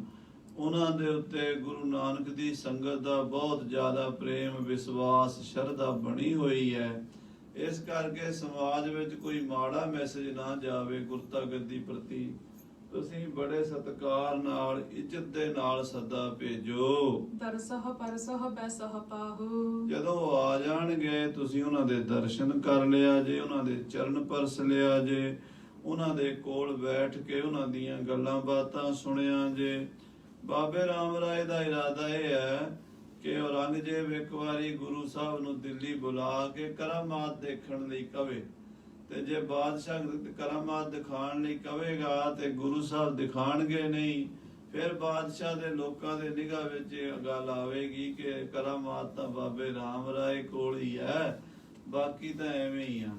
ਇਸ ਤਰ੍ਹਾਂ ਬਾਦਸ਼ਾਹ ਦੇ ਮਨ ਵਿੱਚ ਭਰਮ ਪਾਉਣ ਵਾਸਤੇ, ਗੁਰੂ ਘਰ ਪ੍ਰਤੀ ਨਫ਼ਰਤ ਪੈਦਾ ਹੋ ਜਾਵੇ ਤੇ ਮੇਰੇ ਉੱਤੇ ਸ਼ਰਧਾ ਹੋਰ ਪੱਕੀ ਹੋ ਜਾਵੇ, ਬਾਬਾ ਰਾਮ ਰਾਏ ਜੀ ਨੇ ਇਹ ਦਾਅ ਚੱਲਿਆ ਹੈ। ਤਿਸ ਚਨ ਨਿਰਪਜਾ ਸਿੰਘ ਸਵਾਈ। ਉਸ ਵੇਲੇ ਜਿਹੜਾ ਰਾਜਾ ਜੈ ਸਿੰਘ ਸੀ, ਸਾਧ ਸੰਗਤ ਜੀ ਜੈ ਸਿੰਘ ਦੋ ਹੋਏ ਨੇ, ਇੱਕ 8ਵੇਂ ਪਾਤਸ਼ਾਹ ਦੇ ਸਮੇਂ ਹੋਇਆ, ਇੱਕ ਫਿਰ 10ਵੇਂ ਪਾਤਸ਼ਾਹ ਤੋਂ ਬਾਅਦ ਹੋਇਆ। ਇਹ ਦੋਵੇਂ ਜੈਪੁਰ ਦੇ ਰਾਜੇ ਹੋਏ ਨੇ। ਪਹਿਲੇ ਨੂੰ ਜੈ ਸਿੰਘ ਕਛਵਾਹਾ ਕਹਿੰਦੇ ਨੇ ਤੇ ਦੂਜੇ ਨੂੰ ਜੈ ਸਿੰਘ ਸਵਾਈ ਕਹਿੰਦੇ ਨੇ। ਕਵੀ ਜੀ ਨੇ ਇੱਥੇ ਉਹਨਾਂ ਦਾ ਸਵਾਈ ਕਰਕੇ ਲਿਖ ਦਿੱਤਾ ਹੈ ਕਿਉਂਕਿ ਇੱਕੋ ਹੀ ਪਰਿਵਾਰ ਸੀ, ਇੱਕੋ ਗੱਦੀ ਸੀ। ਉਸ ਕਰਕੇ ਕਈ ਵਾਰੀ ਸੁਣਨ ਵਿੱਚ, ਸੁਣਾਉਣ ਵਿੱਚ, ਦੱਸਣ ਵਿੱਚ ਨਾਂ ਬਦਲ ਜਾਇਆ ਕਰਦੇ ਨੇ। ਸੋ ਜਿਹੜਾ ਜੈ ਸਿੰਘ ਰਾਜਾ ਸੀ ਜੈਪੁਰ ਦਾ, ਸੁਣ ਬ੍ਰਿਤਾਂਤ ਸਭ ਕਹੇ ਬਚਾਈ। ਉਸ ਜੈ ਸਿੰਘ ਕਛਵਾਹੀ ਰਾਜੇ ਨੂੰ ਸੱਦਿਆ ਬਾਦਸ਼ਾਹ ਨੇ, ਤੇ ਉਹਦੇ ਨਾਲ ਇਸ ਤਰ੍ਹਾਂ ਗੱਲਬਾਤ ਕੀਤੀ, ਉਹਨੂੰ ਇਸ ਤਰ੍ਹਾਂ ਸਮਝਾਇਆ ਇਹੋ ਜੋ ਬਾਤ ਗੁਰ ਸਤ ਨੇ ਕਹੀ। ਕਿ ਦੇਖੋ ਰਾਜਾ ਜੈ ਸਿੰਘ ਜੀ, ਆ ਤੁਸੀਂ ਗੱਲ ਸੁਣੀ ਹੈ ਜਿਹੜੀ ਬਾਬਾ ਰਾਮ ਰਾਏ ਜੀ ਕਰ ਰਹੇ ਹਨ। ਸੋ ਹਮ ਨੇ ਮਨ ਆਛੀ ਲਹੀ। ਅਸੀਂ ਇਹ ਗੱਲ ਦੇ ਉੱਤੇ ਵਿਚਾਰ ਕੀਤੀ ਹੈ, ਸਾਨੂੰ ਇਹ ਗੱਲ ਚੰਗੀ ਲੱਗੀ ਇਹਨਾਂ ਦੀ। ਪੂਰਬ ਪੀਪਰ ਸੰਗ ਅਸ ਭਇਓ। ਪਹਿਲਾਂ ਵੀ ਇਸ ਤਰ੍ਹਾਂ ਦੀ ਗੱਲਬਾਤ ਹੋ ਚੁੱਕੀ ਹੈ। ਇਨਕੋ ਵੱਡੋ ਸ਼ਾਹ ਟਿਗ ਆਇਓ। ਇਹਨਾਂ ਦੇ ਵੱਡੇ ਸਨ 6ਵੇਂ ਪਾਤਸ਼ਾਹ, ਉਹ ਸਾਡੇ ਦਾਦਾ ਜੀ ਜਹਾਂਗੀਰ ਬਾਦਸ਼ਾਹ ਨੂੰ ਮਿਲਣ ਆਏ ਸਨ, ਤੇ ਵੱਡੇ ਗੁਰੂਆਂ ਨੇ ਸਾਡੇ ਤੇ ਬੜੀ ਕਿਰਪਾ ਰੱਖੀ, ਆਉਂਦੇ ਜਾਂਦੇ ਰਹੇ ਹਨ ਸਾਡੇ ਘਰ ਵਿੱਚ। ਜਹਾਂਗੀਰ ਪਤਸ਼ਾਹ ਬਿਸਾਲਾ। ਜਹਾਂਗੀਰ ਬਾਦਸ਼ਾਹ ਬਹੁਤ ਵੱਡਾ ਬਾਦਸ਼ਾਹ ਸੀ, ਮੇਰਾ ਦਾਦਾ ਸੀ। ਵੱਡੋ ਆਪ ਕੋ ਸ਼ੁਭ ਮਗ ਚਾਲਾ। ਤੇ ਉਹ ਬਾਬੇ ਰਾਮ ਰਾਏ ਜੀ ਤੁਹਾਡੇ ਵੱਡੇ ਜਿਹੜੇ ਸਨ ਸਤਿਗੁਰੂ ਅਰਜਨ ਦੇਵ ਜੀ, ਉਹਨਾਂ ਦੇ ਨਾਲ ਤੇ ਗੁਰੂ ਹਰਗੋਬਿੰਦ ਸਾਹਿਬ ਨਾਲ ਪ੍ਰੇਮ ਰੱਖਦਾ ਸੀ, ਉਹਨਾਂ ਦੇ ਦੱਸੇ ਰਾਹ ਤੇ ਚੱਲਦਾ ਸੀ। ਤਿਨਹੁ ਹਕਾਰੇ ਬਿਨ ਬਖਾਨੀ। ਉਹਨਾਂ ਨੂੰ ਇਹ ਜਹਾਂਗੀਰ ਬਾਦਸ਼ਾਹ ਨੇ ਬੇਨਤੀ ਕੀਤੀ ਕਿ ਮਹਾਰਾਜ ਗੁਰੂ ਹਰਗੋਬਿੰਦ ਸਾਹਿਬ ਮੀਰੀ ਪੀਰੀ ਦੇ ਮਾਲਕ ਇੱਕ ਵਾਰੀ ਦਿੱਲੀ ਆ ਕੇ ਮੈਨੂੰ ਦਰਸ਼ਨ ਦੇਣ। ਤੇ ਮਹਾਰਾਜ ਬਾਦਸ਼ਾਹ ਦੀ ਬੇਨਤੀ ਮੰਨ ਕੇ ਦਿੱਲੀ ਗਏ ਸਨ 6ਵੇਂ ਪਾਤਸ਼ਾਹ ਗੁਰੂ ਹਰਗੋਬਿੰਦ ਸਾਹਿਬ ਮੀਰੀਆਂ ਪੀਰੀਆਂ ਦੇ ਮਾਲਕ। ਸ਼੍ਰੀ ਹਰਗੋਬਿੰਦ ਸਰ ਧਨ ਪਾਨੀ। ਸ੍ਰੀ ਗੁਰੂ ਹਰਗੋਬਿੰਦ ਸਾਹਿਬ ਜੀ ਜੋ ਦੇਗ ਦੇ ਧਨੀ ਸਨ, ਸ਼ਸਤਰ ਵਿਦਿਆ ਦੇ ਮਾਹਰ ਸਨ, ਜੰਗਾਂ ਦੇ ਜੇਤੂ ਸਨ, ਉਹ ਸਤਿਗੁਰੂ ਜੀ ਸ੍ਰੀ ਅਕਾਲ ਤਖਤ ਸਾਹਿਬ ਦੀ ਰਚਨਾ ਕਰਨ ਤੋਂ ਬਾਅਦ ਬਾਦਸ਼ਾਹ ਨੂੰ ਮਿਲਣ ਵਾਸਤੇ ਦਿੱਲੀ ਮਜਨੂ ਦੇ ਟਿੱਲੇ ਹੀ ਆ ਕੇ ਪ੍ਰਣਾਮ ਕੀਤਾ ਸੀ। ਮਿਲੇ ਆਨ ਬੜ ਰਸ ਕੋ ਰਾਖਾ। ਬਾਦਸ਼ਾਹ ਨੇ ਵੀ ਉਹਨਾਂ ਦਾ ਸਤਿਕਾਰ ਮਾਣ ਕੀਤਾ ਸੀ, ਤੇ ਫਿਰ ਉਸ ਤੋਂ ਬਾਅਦ ਬਾਦਸ਼ਾਹ ਉਹਨਾਂ ਦੇ ਨਾਲ ਪ੍ਰੇਮ ਕਰਨ ਲੱਗ ਪਿਆ ਸੀ। ਜਿਹੜੀ ਕੋਈ ਮਨ ਵਿੱਚ ਸ਼ੱਕ ਸ਼ੁਬਾ ਸੀ ਉਹ ਦੂਰ ਹੋ ਗਿਆ ਸੀ। ਤੇ ਚੰਦੂ ਵੀ ਜਿਹੜਾ ਸੀ ਉਹ ਵੀ ਗੁਰੂ ਸਾਹਿਬ ਜੀ ਉਦੋਂ ਹੀ ਫੜ ਕੇ ਲਿਆਏ ਸਨ। ਦੁਸ਼ਟ ਪਾਪੀ ਚੰਦੂ ਨੂੰ ਸਜ਼ਾ ਦੇਣੀ ਸੀ ਨਾ, ਇਸ ਕਰਕੇ ਮਹਾਰਾਜ ਨੇ ਇਹੋ ਜੀ ਲੀਲਾ ਰਚਾਈ ਸੀ। ਹਾਂਜੀ, ਸ਼ਾਹ ਜੋਰ ਕਰ 300 ਭਾਖਾ। ਤੇ ਬਾਦਸ਼ਾਹ ਨੇ ਉਹਨਾਂ ਨੂੰ ਹੱਥ ਜੋੜ ਕੇ ਬੇਨਤੀ ਕੀਤੀ ਸੀ ਜਹਾਂਗੀਰ ਨੇ ਮੋਹਿ ਨਾਮ ਕੀ ਫੇਰੋ ਹਮਾਲਾ। ਕਿ ਮਹਾਰਾਜ ਮੇਰੇ ਵਾਸਤੇ, ਮੇਰੀ ਦੇਹ ਰੋਗਤਾ ਵਾਸਤੇ, ਮੇਰੇ ਤੇ ਜਿਹੜੀ ਸਾੜ ਸਤੀ ਆਈ ਹੈ, ਉਸ ਸਾੜ ਸਤੀ ਦੀ ਨਿਰਵਿਰਤੀ ਵਾਸਤੇ ਗੁਰੂ ਜੀ ਮੇਰੇ ਲਈ ਗਵਾਲੀਅਰ ਦੇ ਕਿਲੇ 'ਚ ਜਾ ਕੇ 40 ਦਿਨ ਮਾਲਾ ਫੇਰ ਦਿਓ, ਨਾਮ ਜਪ ਲਓ, ਤੇ ਫਿਰ ਗੁਰੂ ਜੀ ਮੈਂ ਠੀਕ ਹੋ ਜਾਵਾਂਗਾ। ਇਹ ਗੱਲ ਜਹਾਂਗੀਰ ਨੇ 6ਵੇਂ ਪਾਤਸ਼ਾਹ ਨੂੰ ਬੇਨਤੀ ਕਰਕੇ ਗਵਾਲੀਅਰ ਭੇਜ ਦਿੱਤਾ ਸੀ। ਜਿਸ ਤੇ ਸੰਕਟ ਕਟ ਹੈ ਕਰਾਲਾ। ਕਹਿੰਦੇ ਸਤਿਗੁਰਾਂ ਨੂੰ ਬੇਨਤੀ ਕੀਤੀ ਸੀ ਵੀ ਮਹਾਰਾਜ ਤੁਸੀਂ ਗਵਾਲੀਅਰ ਜਾ ਕੇ ਮੇਰੇ ਵਾਸਤੇ ਤਪ ਕਰੋ, ਤਾਂ ਕਿ ਮੇਰੇ ਤੇ ਆਈ ਹੋਈ 7.5 ਸਾਲ ਦੀ ਜੋ ਸ਼ਨੀ ਦੀ ਸਾੜ ਸਤੀ ਹੈ ਉਹ ਦੂਰ ਹੋ ਜਾਵੇ। ਕਹੇ ਨਜੂਮੀ ਕੇ ਇਮਕੀਨ। ਸੋ ਨਜੂਮੀ ਦਾ ਕਿਹਾ ਮੰਨ ਕੇ, ਜੋਤਸ਼ੀ ਦਾ ਕਿਹਾ ਮੰਨ ਕੇ, ਕਹਾਇਆ ਤਾਂ ਚੰਦੂ ਨਹੀਂ ਸੀ, ਜੋਤਸ਼ੀ ਨੂੰ ਪੈਸੇ ਦਿੱਤੇ ਸਨ ਵੀ ਤੂੰ ਬਾਦਸ਼ਾਹ ਨੂੰ ਕਹੀਂ ਤੇਰੇ ਤੇ ਸਾੜ ਸਤੀ ਆ ਗਈ ਹੈ, ਤੇ ਸਾੜ ਸਤੀ 'ਚ ਬੰਦੇ ਦੀ ਮੌਤ ਵੀ ਹੋ ਸਕਦੀ ਹੈ, ਤੇ ਬਾਦਸ਼ਾਹ ਡਰ ਜਾਏਗਾ। ਫਿਰ ਬਾਦਸ਼ਾਹ ਪੁੱਛੇਗਾ ਵੀ ਇਹ ਜੋਤਸ਼ੀ ਜੀ ਇਹ ਦੱਸੋ ਵੀ ਇਹ ਸਾੜ ਸਤੀ ਤੋਂ ਬਚਣ ਦਾ ਇਲਾਜ ਕੀ ਹੈ? ਤੇ ਤੂੰ ਆਖੀ ਬਈ ਇਹਦਾ ਇਲਾਜ ਹੈ ਵੀ ਸੋਢੀ ਕੁੱਲ ਦੇ ਹੋਣ, ਨੌਜਵਾਨ ਉਮਰ ਹੋਵੇ, ਤੇ ਹੁਣ ਵੀ ਕੋਈ ਸਾਧੂ ਮਹਾਤਮਾ ਨਾਮ ਹਰਗੋਬਿੰਦ ਹੋਵੇ, ਤੇ ਉਹ ਸੋਢੀ ਕੁੱਲ ਦੇ ਹੋਣੇ ਚਾਹੀਦੇ ਆ। ਤੇ ਗਵਾਲੀਅਰ ਦੇ ਕਿਲੇ 'ਚ 40 ਦਿਨ ਤੁਹਾਡੇ ਲਈ ਮਾਲਾ ਫੇਰ ਦੇਣ, ਤੁਹਾਡੀ ਜਾਨ ਬਚ ਜਾਏਗੀ। ਤੋ ਜਦੋਂ ਇਹ ਗੱਲ ਜਹਾਂਗੀਰ ਨੇ ਸੁਣੀ ਤੇ ਕੋਲ ਚੰਦੂ ਬੈਠਾ ਸੀ, ਕਿਉਂਕਿ ਚੰਦੂ ਨੇ ਸਾਰੀ ਸਾਜ਼ਿਸ਼ ਘੜੀ ਸੀ। ਕਹਿਣ ਲੱਗਾ ਬਾਦਸ਼ਾਹ ਸਲਾਮਤ ਦੇ ਤਾਂ ਕੰਮ ਘਰ 'ਚ ਹੀ ਆਪਣੇ ਸੌਖਾ ਹੀ ਹੈ। ਗੁਰੂ ਅਰਜਨ ਦੇਵ ਜੀ ਦੇ ਪੁੱਤਰ ਹਨ, ਸਾਧੂ ਮਹਾਤਮਾ ਹਨ, ਉਮਰ ਵੀ ਉਹਨਾਂ ਦੀ ਜਵਾਨੀ ਦੀ ਹੈ, ਤੇ ਨਾਮ ਵੀ ਉਹਨਾਂ ਦਾ ਹਰਗੋਬਿੰਦ ਹੈ, ਤੇ ਜਾਤ ਵੀ ਉਹਨਾਂ ਦੀ ਸੋਢੀ ਹੈ। ਉਹਨਾਂ ਨੂੰ ਗਵਾਲੀਅਰ ਦੇ ਕਿਲੇ 'ਚ ਸੱਦ ਕੇ ਮਾਲਾ ਫਰਾ ਲਓ। ਸੋ ਜਹਾਂਗੀਰ ਨੇ ਉਦੋਂ ਮਹਾਰਾਜ ਛੇਵੇਂ ਪਾਤਸ਼ਾਹ ਨੂੰ ਸੱਦਿਆ ਸੀ ਤੇ ਗਵਾਲੀਅਰ ਦੇ ਕਿਲੇ 'ਚ ਭੇਜਿਆ ਸੀ। दुर्ग ग्वालियर पठबे कीन। ਗਵਾਲੀਅਰ ਦੇ ਕਿਲੇ 'ਚ ਭੇਜਿਆ ਸੀ ਮਹਾਰਾਜ ਸੱਚੇ ਪਾਤਸ਼ਾਹ ਜੀ, ਉੱਥੇ ਗਏ ਸਨ। जहाँ कैद खाना बहुत तेरा। ਉਹ ਕੈਦਖਾਨਾ ਸੀ, ਬੜੀ ਵੱਡੀ ਉਹ ਜੇਲ੍ਹ ਸੀ ਜਿੱਥੇ ਰਾਜ ਸੀ, ਰਾਜਨੀਤਿਕ ਲੀਡਰ ਜਿਹੜੇ ਰਾਜੇ ਮਹਾਰਾਜੇ ਉਹਨਾਂ ਨੇ ਕੈਦ ਕੀਤੇ ਹੋਏ ਸਨ। ਉਸ ਜੇਲ੍ਹ ਦਾ ਇਹ ਅਸੂਲ ਸੀ ਕਿ ਜਿਹੜਾ ਉਹਦੇ 'ਚ ਇੱਕ ਵਾਰੀ ਵੜ ਜਾਂਦਾ ਸੀ, ਹਿੰਦੂ ਹੋਵੇ ਜਾਂ ਮੁਸਲਮਾਨ, ਉਹ ਜਿਉਂਦਾ ਬਾਹਰ ਨਹੀਂ ਨਿਕਲ ਸਕਦਾ ਸੀ। ਉਸ ਬੰਦੇ ਨੂੰ ਹੀ ਗਵਾਲੀਅਰ ਭੇਜਦੇ ਸਨ ਜਿਹੜਾ ਉੱਥੇ ਹੀ ਮਰੇ, ਅੰਦਰ ਹੀ ਜੇਲ੍ਹ ਦੇ ਉਹਦਾ ਸੰਸਕਾਰ ਹੋਵੇ, ਅੰਦਰ ਹੀ ਉਹਦੀ ਕਬਰ ਬਣੇ, ਬਾਹਰ ਉਹਦੀ ਲਾਸ਼ ਵੀ ਨਹੀਂ ਆ ਸਕਦੀ ਸੀ। ਪਰ ਗੁਰੂ ਸਾਹਿਬ ਜੀ ਉਹਨਾਂ 52 ਰਾਜਿਆਂ ਨੂੰ ਆਪਣੇ ਚੋਲੇ ਦੀਆਂ ਕਲੀਆਂ ਫੜਾ ਕੇ ਗਵਾਲੀਅਰ ਦੇ ਕਿਲੇ ਚੋਂ ਬਾਹਰ ਕੱਢ ਲਿਆ ਸੀ, ਮੁਕਤੀ ਦੇਤੀ ਸੀ, ਰਿਹਾਈ ਕਰਾ ਲਈ ਸੀ ਬੰਦੀ ਛੋੜ ਦਾਤਾ ਜੀ ਨੇ। ਉਸੇ ਦੀ ਯਾਦ ਵਿੱਚ ਹਰ ਸਾਲ ਦੀਵਾਲੀ ਆਪਾਂ ਬੰਦੀ ਛੋੜ ਦਿਵਸ ਕਰਕੇ ਮਨਾਉਂਦੇ ਆ। ਇਹ ਬੰਦੀ ਛੋੜ ਦਾਤੇ ਨੇ ਛੇਵੇਂ ਪਾਤਸ਼ਾਹ ਨੇ ਕੌਤਕ ਕੀਤਾ ਸੀ। सब बै कैदी तहाँ बसेरा। ਸਾਰੇ ਉਮਰ ਦੇ ਜਿਹੜੇ ਕੈਦੀ ਸਨ ਉਹ ਉੱਥੇ ਸਨ, ਸਾਰੀ ਉਮਰ ਦੇ, ਭਾਵ ਉਹਨਾਂ ਦੀ ਤਾ ਉਮਰ ਬਾਹਰ ਨਹੀਂ ਨਿਕਲ ਸਕਦੇ, ਮਰ ਜਾਣ ਤੇ ਉਹਨਾਂ ਦਾ ਸੰਸਕਾਰ ਕਿਲੇ ਦੇ ਅੰਦਰ ਹੋਵੇਗਾ। ਇਹ ਉਹਨਾਂ ਵਾਸਤੇ ਲਾਭ ਬਣਿਆ ਸੀ। ਸਾਰੀਆਂ ਹਿੰਦੁਸਤਾਨ ਦੀਆਂ ਜੇਲ੍ਹਾਂ ਨਾਲੋਂ ਗਵਾਲੀਅਰ ਦੀ ਜੇਲ੍ਹ ਵੱਖਰੀ ਸੀ। ਸਿਰਫ ਤੇ ਸਿਰਫ ਰਾਜਨੀਤੀ ਧਾਰਮਿਕ ਵੱਡੇ ਵੱਡੇ ਲੋਕਾਂ ਨੂੰ ਅੰਦਰ ਰੱਖਣ ਵਾਸਤੇ ਉਹ ਬਣੀ ਹੋਈ ਸੀ। ਬੜੇ ਬੜੇ ਥੰਮਲਿਆਂ ਦੇ ਨਾਲ ਅੱਜ ਵੀ ਉਹ ਥੰਮਲੇ ਖੜੇ ਹਨ ਤੇ ਉਹਨਾਂ ਥੰਮਲਿਆਂ ਦੇ ਨਾਲ ਸਾਧ ਸੰਗਤ ਜੀ ਕੈਦੀਆਂ ਨੂੰ ਸੰਗਲ ਪਾ ਕੇ ਧੁੱਪੇ ਬੰਨ੍ਹ ਛੱਡਦੇ ਸਨ, ਕਸ਼ਟ ਦਿੰਦੇ ਸਨ। ਇਹ ਤੇ ਬੰਦੀ ਛੋੜ ਦਾਤਾ ਜੀ ਗਏ ਨੇ ਤੇ ਜਾ ਕੇ ਗਵਾਲੀਅਰ ਦੇ ਕਿਲੇ ਦੇ ਉਹਨਾਂ 52 ਰਾਜਿਆਂ ਨੂੰ ਛੁਡਾਇਆ ਹੈ ਜਿਹੜੇ ਨਰਕ ਦੀ ਜ਼ਿੰਦਗੀ ਕੱਟ ਰਹੇ ਸਨ। ਸੋ ਬਾਦਸ਼ਾਹ ਔਰੰਗਜ਼ੇਬ ਉਹ ਪਿਛਲੀਆਂ ਗੱਲਾਂ ਚੇਤੇ ਕਰ ਰਿਹਾ, ਰਾਜਾ ਜੈ ਸਿੰਘ ਨੂੰ ਦੱਸ ਰਿਹਾ ਹੈ। सुनत शाह की बिना प्रसीजे। ਬਾਦਸ਼ਾਹ ਦੀ ਇਹ ਬੇਨਤੀ ਸੁਣ ਕੇ ਛੇਵੇਂ ਪਾਤਸ਼ਾਹ ਖੁਸ਼ੀ ਦੇ ਘਰ ਵਿੱਚ ਆਏ ਸਨ ਤੇ ਉਹਨਾਂ ਨੇ ਬਾਦਸ਼ਾਹ ਦੀ ਬੇਨਤੀ ਮੰਨ ਕੇ ਗਵਾਲੀਅਰ ਦੇ ਕਿਲੇ ਵੱਲ ਰੁਖ ਕੀਤਾ ਸੀ। ਉੱਥੇ ਜਾ ਕੇ ਉਹਨਾਂ ਨੇ ਮਾਲਾ ਫੇਰੀ ਸੀ। प्रवेशे दुर्ग जाए जप कीजे। ਉੱਥੇ ਜਾ ਕੇ ਗੁਰੂ ਸਾਹਿਬ ਨੇ ਬਾਦਸ਼ਾਹ ਦੇ ਵਾਸਤੇ, ਉਹਦੀ ਦੇਹ ਰੋਗਤਾ ਵਾਸਤੇ ਭਜਨ ਬੰਦਗੀ ਕੀਤੀ, ਨਾਮ ਜਪਿਆ ਤੇ ਉਹਨਾਂ 52 ਰਾਜਿਆਂ ਨੂੰ ਜਿਹੜੇ ਨਰਕ ਦੀ ਜ਼ਿੰਦਗੀ ਜੀ ਰਹੇ ਸਨ ਉਸ ਨਰਕ ਦੇ ਵਿੱਚ ਹੀ ਸਾਧ ਸੰਗਤ ਰੂਪੀ ਸੱਚਖੰਡ ਬਣਾ ਦਿੱਤਾ। जे राजपूत कैद महताहा। ਜਿਹੜੇ ਰਾਜਪੂਤ ਰਾਜੇ ਸੀ ਉੱਥੇ ਕੈਦ ਦੇ ਵਿੱਚ 52 ਰਾਜੇ ਸੀਗੇ, ਜਿਹੜੇ ਕੁਝ ਰਾਜਸਥਾਨ ਦੇ ਸੀ, ਕੁਝ ਸਾਧ ਸੰਗਤ ਜੀ ਪਹਾੜ ਦੇ ਹਿੰਦੂ ਰਾਜੇ ਰਾਜਪੂਤ ਰਾਜੇ ਸਨ, ਜਿਵੇਂ ਭੀਮ ਚੰਦ ਦਾ ਦਾਦਾ ਤਾਰਾ ਚੰਦ ਸੀਗਾ, ਉਹ ਵੀ ਗਵਾਲੀਅਰ ਦੇ ਕਿਲੇ 'ਚ ਬੰਦ ਸੀ।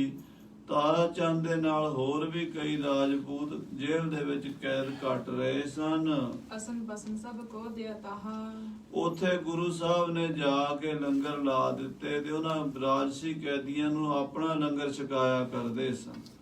ਸਤਿਗੁਰੂ ਜੀ ਮਹਾਰਾਜ ਜਿੱਥੇ ਵੀ ਜਾਂਦੇ ਜੇਲ੍ਹਾਂ 'ਚ ਵੀ ਲੰਗਰ ਲੱਗ ਜਾਂਦੇ ਸਨ। ਜਿੱਥੇ ਜਾ ਕੇ ਬਹਿ ਜਾਂਦੇ ਉੱਥੇ ਮੰਗਲ ਹੋ ਜਾਂਦਾ। ਜਿੱਥੇ ਜਾਏ ਬਹਿ ਮੇਰਾ ਸਤਿਗੁਰੂ ਸੋ ਥਾਨ ਸੁਹਾਵਾ ਰਾਮ ਰਾਜੇ। ਸੋ ਸਾਧ ਸੰਗਤ ਜੀ ਬਾਦਸ਼ਾਹ ਦੇ ਬੂਹੇ ਤੇ ਗਵਾਲੀਅਰ ਦੇ ਕਿਲੇ ਵਿੱਚ, ਦਿੱਲੀ ਵਿੱਚ ਜਿੱਥੇ ਛੇਵੇਂ ਪਾਤਸ਼ਾਹ ਦੀਆਂ ਫੌਜਾਂ ਪੜਾਂ ਕਰਦੀਆਂ ਉੱਥੇ ਹੀ ਲੰਗਰ ਲੱਗ ਜਾਂਦੇ ਸਨ।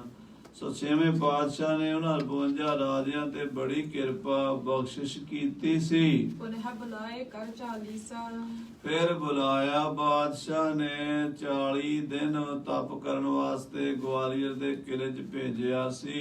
कह मचवाए सकल महिषा। ਤੇ ਜਦੋਂ 40 ਦਿਨ ਪੂਰੇ ਹੋ ਗਏ ਬਾਦਸ਼ਾਹ ਨੂੰ ਮਹਾਰਾਜ ਕਹਿਣ ਲੱਗੇ ਅਸੀਂ ਤਾਂ ਗੜੀ 'ਚ ਕਿਲੇ 'ਚੋਂ ਬਾਹਰ ਆਵਾਂਗੇ ਜੇ 52 ਰਾਜਿਆਂ ਨੂੰ ਨਾਲ ਛੱਡੇਗਾ। ਜਹਾਂਗੀਰ ਕਹਿੰਦਾ ਮਹਾਰਾਜ ਇਹ ਰਾਜੇ ਬਾਦਸ਼ਾਹ ਦੇ ਕੈਦੀ ਹਨ, ਦੁਸ਼ਮਣ ਹਨ, ਇਹ ਬਾਗੀ ਹਨ, ਬੜੀ ਮੁਸ਼ਕਲ ਨਾਲ ਇਹ ਫੜ ਕੇ ਜੇਲ੍ਹ 'ਚ ਡੱਕੇ ਹਨ, ਬੜੀਆਂ ਲੜਾਈਆਂ ਹੋਈਆਂ, ਬੜੇ ਕਤਲੋਗਾਰਤ ਹੋਏ, ਖੂਨ ਖਰਾਬੇ ਹੋਏ, ਜੰਗ ਜੁੱਧ ਹੋਏ ਤਾਂ ਇਹ ਬਾਗੀ ਕਾਬੂ ਆਏ ਹਨ। ਕੋਈ ਕਿਸੇ ਦੇਸ਼ ਦਾ ਹੈ, ਕੋਈ ਕਿਸੇ ਇਲਾਕੇ ਦਾ ਹੈ, ਹਿੰਦੁਸਤਾਨ 'ਚ ਫਤੂਰ ਪਾ ਦੇਣਗੇ ਜੇ ਬਾਹਰ ਕੱਢ ਦਿਆਂਗੇ। ਇਹਨਾਂ ਨੂੰ ਤੇ ਅੰਦਰ ਡੱਕ ਕੇ ਰੱਖਣਾ ਜ਼ਰੂਰੀ ਹੈ ਤੇ ਇਹਨਾਂ ਦੇ ਲਈ ਕਾਨੂੰਨ ਇਹ ਬਣਿਆ ਹੈ, ਇਹਨਾਂ ਦੀ ਤਾਂ ਡੈਡ ਬਾਡੀ ਵੀ ਬਾਹਰ ਨਹੀਂ ਆ ਸਕਦੀ, ਮੁਰਦਾ ਸਰੀਰ ਵੀ ਬਾਹਰ ਨਹੀਂ ਆ ਸਕਦਾ। ਤੁਸੀਂ ਇਹਨਾਂ ਨੂੰ ਨਾ ਕੱਢੋ। ਜਦੋਂ ਮਹਾਰਾਜ ਕਹਿੰਦੇ ਵੀ ਜੇ ਤੂੰ ਇਹਨਾਂ ਨੂੰ ਨਹੀਂ ਕੱਢੇਗਾ ਅਸੀਂ ਵੀ ਨਹੀਂ ਜਾਵਾਂਗੇ, ਤਾਂ ਫਿਰ ਬਾਦਸ਼ਾਹ ਨੇ ਆਖਿਆ ਮਹਾਰਾਜ ਜਿੰਨੇ ਤੁਹਾਡੇ ਚੋਲੇ ਦੀਆਂ ਕਲੀਆਂ ਫੜ ਕੇ ਬਾਹਰ ਆ ਜਾਣ ਉਹਨੇ ਲੈ ਆਓ। ਉਹਦੇ ਵਿੱਚ ਉਹਦੀ ਰਾਜਨੀਤੀ ਸੀ ਵੀ ਰਾਜਪੂਤ ਰਾਜੇ ਬੜੇ ਅਣਖੀ ਹੁੰਦੇ ਐ, ਇਹ ਗੁਰੂ ਦਾ ਪੱਲਾ ਨਹੀਂ ਫੜਨਗੇ। ਤੇ ਮੈਂ ਕਹਿ ਦਿਆਂਗਾ ਵੀ ਦੇਖੋ ਗੁਰੂ ਜੀ ਇਹਦਾ ਤੁਹਾਡਾ ਪੱਲਾ ਫੜਦੇ ਨਹੀਂ ਤੇ ਤੁਸੀਂ ਇਹਨਾਂ ਨੂੰ ਛੁਡਾਉਣ ਨੂੰ ਫਿਰਦੇ ਹੋ। ਏਦਾਂ ਫਿਰ ਇਹ ਰਾਜੇ ਅੰਦਰ ਰਹਿ ਜਾਣਗੇ ਤੇ ਗੁਰੂ ਸਾਹਿਬ ਜੀ ਬਾਹਰ ਆ ਜਾਣਗੇ। ਪਰ ਸਤਿਗੁਰੂ ਜੀ ਦਾ ਇਹ ਜਦੋਂ ਇੱਥੇ ਬਾਦਸ਼ਾਹ ਦਾ ਮੈਸੇਜ ਪਹੁੰਚਿਆ, ਉਹਨਾਂ ਹਿੰਦੂ ਰਾਜਿਆਂ ਨੇ, ਰਾਜਪੂਤ ਰਾਜਿਆਂ ਨੇ ਮੀਟਿੰਗ ਕੀਤੀ, ਵਿਚਾਰ ਕੀਤੀ ਵੀ ਬਾਦਸ਼ਾਹ ਸਾਡੇ ਨਾਲ ਰਾਜਨੀਤੀ ਖੇਡ ਰਿਹਾ ਹੈ। ਜੇ ਕਿਸੇ ਬੰਦੇ ਦਾ ਪੱਲਾ ਫੜਨਾ ਹੋਵੇ ਤੇ ਉਹਦੇ 'ਚ ਸਾਨੂੰ ਸ਼ਰਮ ਆ ਸਕਦੀ ਹੈ, ਫਿਰ ਅਸੀਂ ਨਾ ਫੜੀਏ ਕਿਸੇ ਦਾ ਪੱਲਾ। ਪਰ ਇਹ ਤਾਂ ਸਾਡੇ ਗੁਰੂ ਨੇ, ਪਰਮੇਸ਼ਰ ਦਾ ਰੂਪ ਨੇ, ਗੁਰੂ ਨਾਨਕ ਦੇਵ ਜੀ ਦੀ ਗੱਦੀ ਦੇ ਮਾਲਕ ਨੇ ਸਤਿਗੁਰੂ, ਤੇ ਇਹਨਾਂ ਦਾ ਪੱਲਾ ਫੜਨ ਸਾਡੀ ਕਾਹਦੀ ਬੇਇੱਜ਼ਤੀ ਹੈ। ਆਪਣੇ ਤੋਂ ਛੋਟੇ ਦਾ ਪੱਲਾ ਨਹੀਂ ਫੜੀਦਾ, ਵੱਡੇ ਦਾ ਤੇ ਫੜ ਲਈਦਾ, ਤੇ ਵੱਡਾ ਵੀ ਇਹ ਪਰਮੇਸ਼ਰ ਹੈ, ਗੁਰੂ ਹੈ ਸਾਡਾ।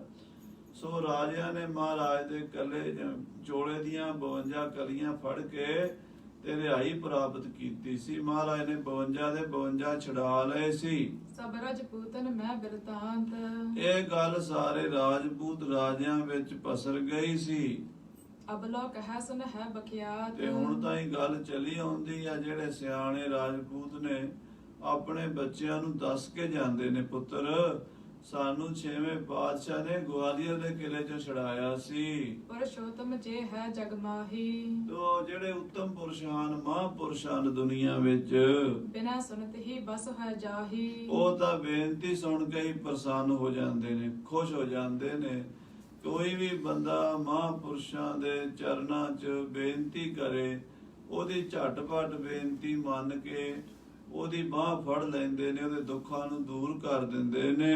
ਤਿਮ ਸ਼੍ਰੀ ਸਤਿਗੁਰ ਕੋ ਇਹ ਬੰਸ, ਇਸ ਤਰ੍ਹਾਂ ਹੀ ਇਹ ਗੁਰੂ ਸਾਹਿਬ ਜੀ ਦਾ, ਮਹਾਰਾਜ ਗੁਰੂ ਹਰਗੋਬਿੰਦ ਸਾਹਿਬ ਦਾ ਪਰਿਵਾਰ ਹੈ। ਬਾਬਾ ਰਾਮ ਰਾਏ ਤੇ ਗੁਰੂ ਹਰਕ੍ਰਿਸ਼ਨ ਸਾਹਿਬ ਜੀ ਇਹ 6ਵੇਂ ਪਾਤਸ਼ਾਹ ਦੇ ਪੜ ਪੋਤਰੇ ਹਨ।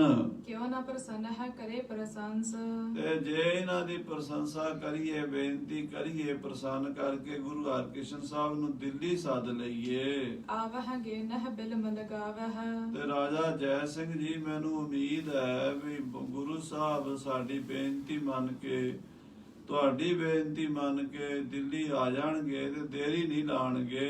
ਕਰ ਸਨਮਾਨ ਜੇ ਆਪ ਬੁਲਾਵਹ, ਜੇ ਸਨਮਾਨ ਇੱਜ਼ਤ ਦੇ ਨਾਲ ਬੁਲਾਈਏ ਗੁਰੂ ਸਾਹਿਬ ਜੀ ਨੂੰ, ਤੇ ਗੁਰੂ ਸਾਹਿਬ ਜੀ ਜ਼ਰੂਰ ਤਸ਼ਰੀਫ ਲੈ ਆਉਣਗੇ ਦਿੱਲੀ ਸ਼ਹਿਰ ਵਿੱਚ। ਇਮਜਾ ਸਿੰਘ ਸਵਾਈ ਕਹਿਓ, ਜਦ ਰਾਜੇ ਜੈ ਸਿੰਘ ਨੇ ਇਸ ਤਰ੍ਹਾਂ ਆਖਿਆ, ਸੁਨਿਓ ਸ਼ਾਹ ਮਨ ਨੀਕੇ ਲਹਿਓ, ਗੁਰੂ ਜੀ ਜੇ ਤੁਹਾਡੇ ਬਾਦਸ਼ਾਹ ਸਲਾਮਤ, ਜੇ ਤੁਹਾਡੀ ਆ ਗਿਆ ਤੇ ਗੁਰੂ ਜੀ ਨੂੰ ਮੈਂ ਲੈ ਕੇ ਆਵਾਂਗਾ, ਬੁਲਾਵਾਂਗਾ, ਜ਼ਰੂਰ ਆ ਜਾਣਗੇ। ਚਿਤਵਤ ਚਿਤਮਹ ਇਸਕੇ ਹਾਥ, ਹਾਂ, ਬਾਦਸ਼ਾਹ ਸੋਚਦਾ ਵੀ ਇਹਦੇ ਹੱਥੀ ਕੰਮ ਬਣ ਸਕਦਾ, ਇਹਨੂੰ ਭੇਜਦੇ ਆ ਜਾਂ ਆਪਣਾ ਬੰਦਾ ਭੇਜੇ, ਇਹਦੀ ਜ਼ਿੰਮੇਵਾਰੀ ਲਾਉਂਦੇ ਆ, ਕਿਉਂਕਿ ਇਹ ਗੁਰੂ ਘਰ ਦਾ ਬੜਾ ਸ਼ਰਧਾਲੂ ਰਾਜਾ ਸੀਗਾ।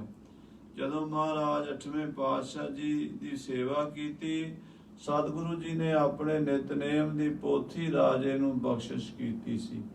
ਅੱਜ ਤੱਕ ਉਹਦੇ ਪਰਿਵਾਰ ਦੇ ਵਿੱਚ, ਜੈਪੁਰ ਦੇ ਰਾਜ ਵਿੱਚ, ਗੁਰੂ 8ਵੇਂ ਪਾਤਸ਼ਾਹ ਜੀ ਦੇ ਨਿਤਨੇਮ ਦੀ ਪੋਥੀ ਪਈ ਹੋਈ ਹੈ। ਜਦੋਂ ਬੁੱਢੇ ਦਲ ਨੇ ਸਾਧ ਸੰਗਤ ਜੀ ਰਾਜਸਥਾਨ ਵੱਲ ਚਾਲੇ ਪਾਏ ਸੀਗੇ, ਪੰਜਾਬ ਦੇ ਵਿੱਚ ਉਦੋਂ ਖਾਲਸੇ ਦਾ ਬਹੁਤ ਨੁਕਸਾਨ ਹੋਇਆ ਸੀ, ਘੱਲੂਘਾਰੇ ਹੋਏ ਸੀਗੇ। ਸਿੱਖਾਂ ਨੂੰ ਦੇਖਦਿਆਂ ਹੀ ਗੋਲੀ ਮਾਰ ਦਿੰਦੇ ਸੀ ਤੁਰਕ। ਕੇਸਾਂ ਵਾਲਾ ਕੋਈ ਬੱਚਾ ਬੁੱਢਾ ਨਹੀਂ ਸੀ ਰਹਿੰਦਾ। ਉਦੋਂ ਸਾਰੇ ਸਿੱਖ ਜੰਗਲਾਂ ਨੂੰ, ਪਹਾੜਾਂ ਨੂੰ, ਬੀਆਬਾਨਾਂ ਨੂੰ ਚਲੇ ਗਏ ਸਨ।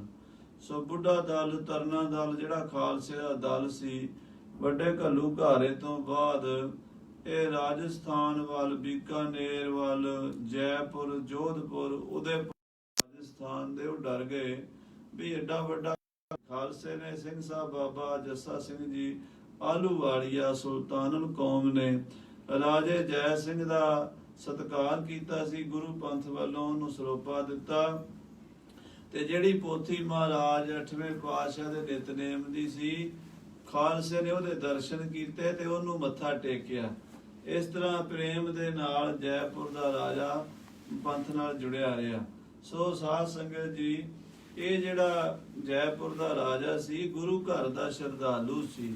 ਔਰੰਗਜ਼ੇਬ ਵੀ ਦੇਖਦਾ ਵੀ ਇਹੀ ਬੁਲਾ ਸਕਦਾ ਗੁਰੂ ਨੂੰ, ਇਹਦੀ ਗੱਲ ਗੁਰੂ ਮੋੜਨਗੇ ਨਹੀਂ। ਕਰਹ ਕਾਰਨ ਬਿਨਤੀ ਸਾਥ, ਇਹ ਬੇਨਤੀ ਕਰੇ ਜੈਪੁਰ ਦਾ ਰਾਜਾ ਜੈ ਸਿੰਘ ਤਾਂ ਮਹਾਰਾਜ 8ਵੇਂ ਪਾਤਸ਼ਾਹ ਜੀ ਦਿੱਲੀ ਆ ਸਕਦੇ ਹਨ। ਜੇਰਸ ਹੋਏ ਤਾਂ ਇਸ ਪਰ ਹੋਏ, ਜੇ ਕਿਤੇ ਕੋਈ ਗੁੱਸਾ ਗਿੱਲਾ ਹੋਣਗੇ ਤੇ ਇਹਦੇ ਤੇ ਹੋਣਗੇ। ਔਰੰਗਜ਼ੇਬ ਕਹਿੰਦਾ ਜੇ ਕੋਈ ਨਾਰਾਜ਼ਗੀ ਹੋਈ ਤੇ ਇਹਦੇ ਨਾਲ ਹੋਵੇਗੀ, ਸ਼ਰਾਪ ਦੇਣਗੇ ਤਾਂ ਇਹਨੂੰ ਦੇਣਗੇ, ਜੇ ਆਉਣਗੇ ਤੇ ਅਸੀਂ ਵੀ ਦਰਸ਼ਨ ਕਰ ਲਵਾਂਗੇ।